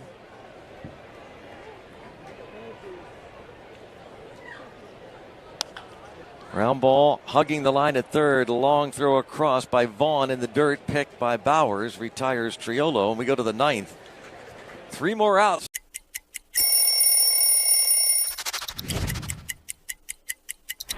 I was in AAA, and right before the game, they said, no, you got to stop.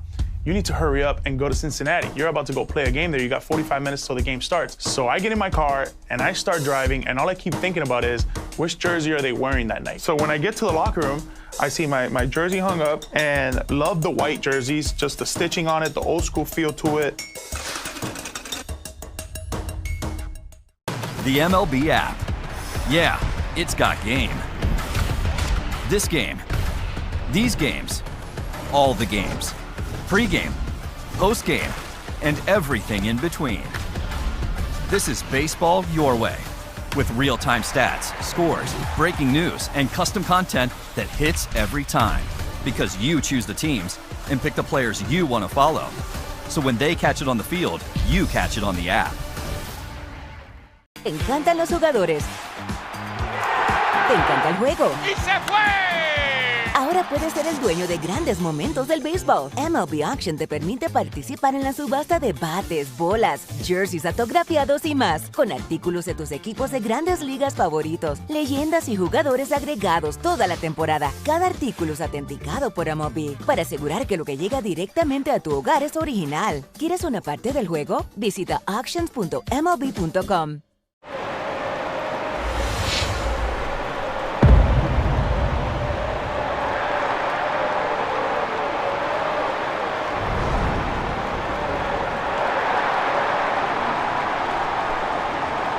Grainger, click Grainger.com, or just stop by. Grainger, for the ones who get it done. Seeing another Pirate who made his debut yesterday, Brandon Eisert, the lefty, faced 3 batters in the 5th inning yesterday, game 2, and walked a couple and then got the final out, Garrett Mitchell, as the Brewers stranded the bases loaded in the 3-2 Pirates victory. They're leading here 14-5. Andrew Vaughn, second at bat of the day. Third baseman takes ball 1 from the lefty.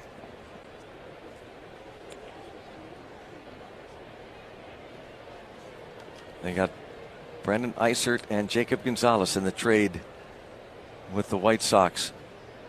The 1-0 hit hard towards center field on his horse Billy Cook to the track, and he makes the catch. 1 out. Well, he's smooth out there, isn't he? Yes, he is. He looks so effortless. He used to talk about Alika Williams being a pure shortstop. Just when you watch him play, that's a shortstop. Billy Cook, that's a center fielder. Yep. Luis Lara going to pinch hit for Yelich, the 21-year-old rookie. With 1 out. Lara takes high. He was 1 for 3 with a walk in the second game of the doubleheader. Was 1 for 3 with a walk and a run scored in game 1 yesterday. A switch hitter. 21-year-old from Venezuela, batting right-handed, takes ball 2 from Brandon Eisert.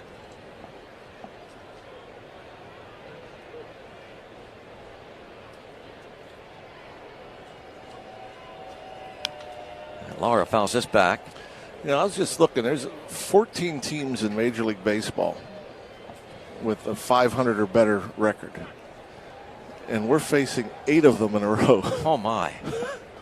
Oh.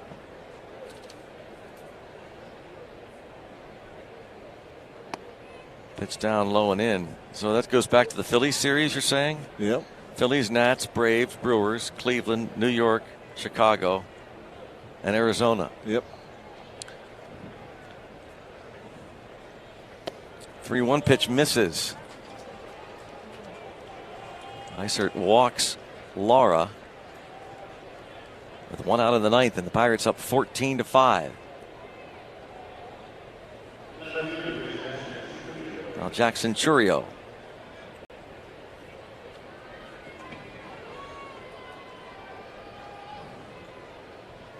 Chourio 2 hits today at the RBI double off Skeens in the 4th. Strike called. Chourio didn't like that call. Had something to say to the home plate ump. Now he calls timeout.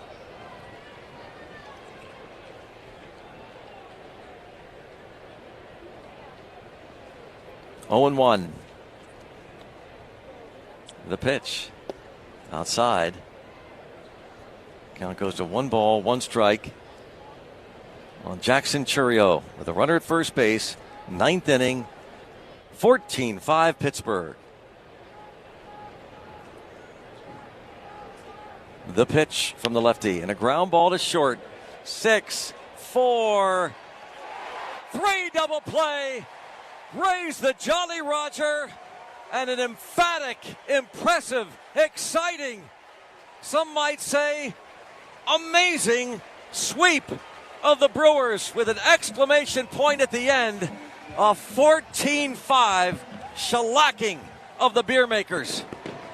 It was important. It was important to come out of this homestand with a winning record. And after losing the series to the Braves, that pretty much meant you had to sweep these Brewers. And boy, did they ever. And, a couple of tight games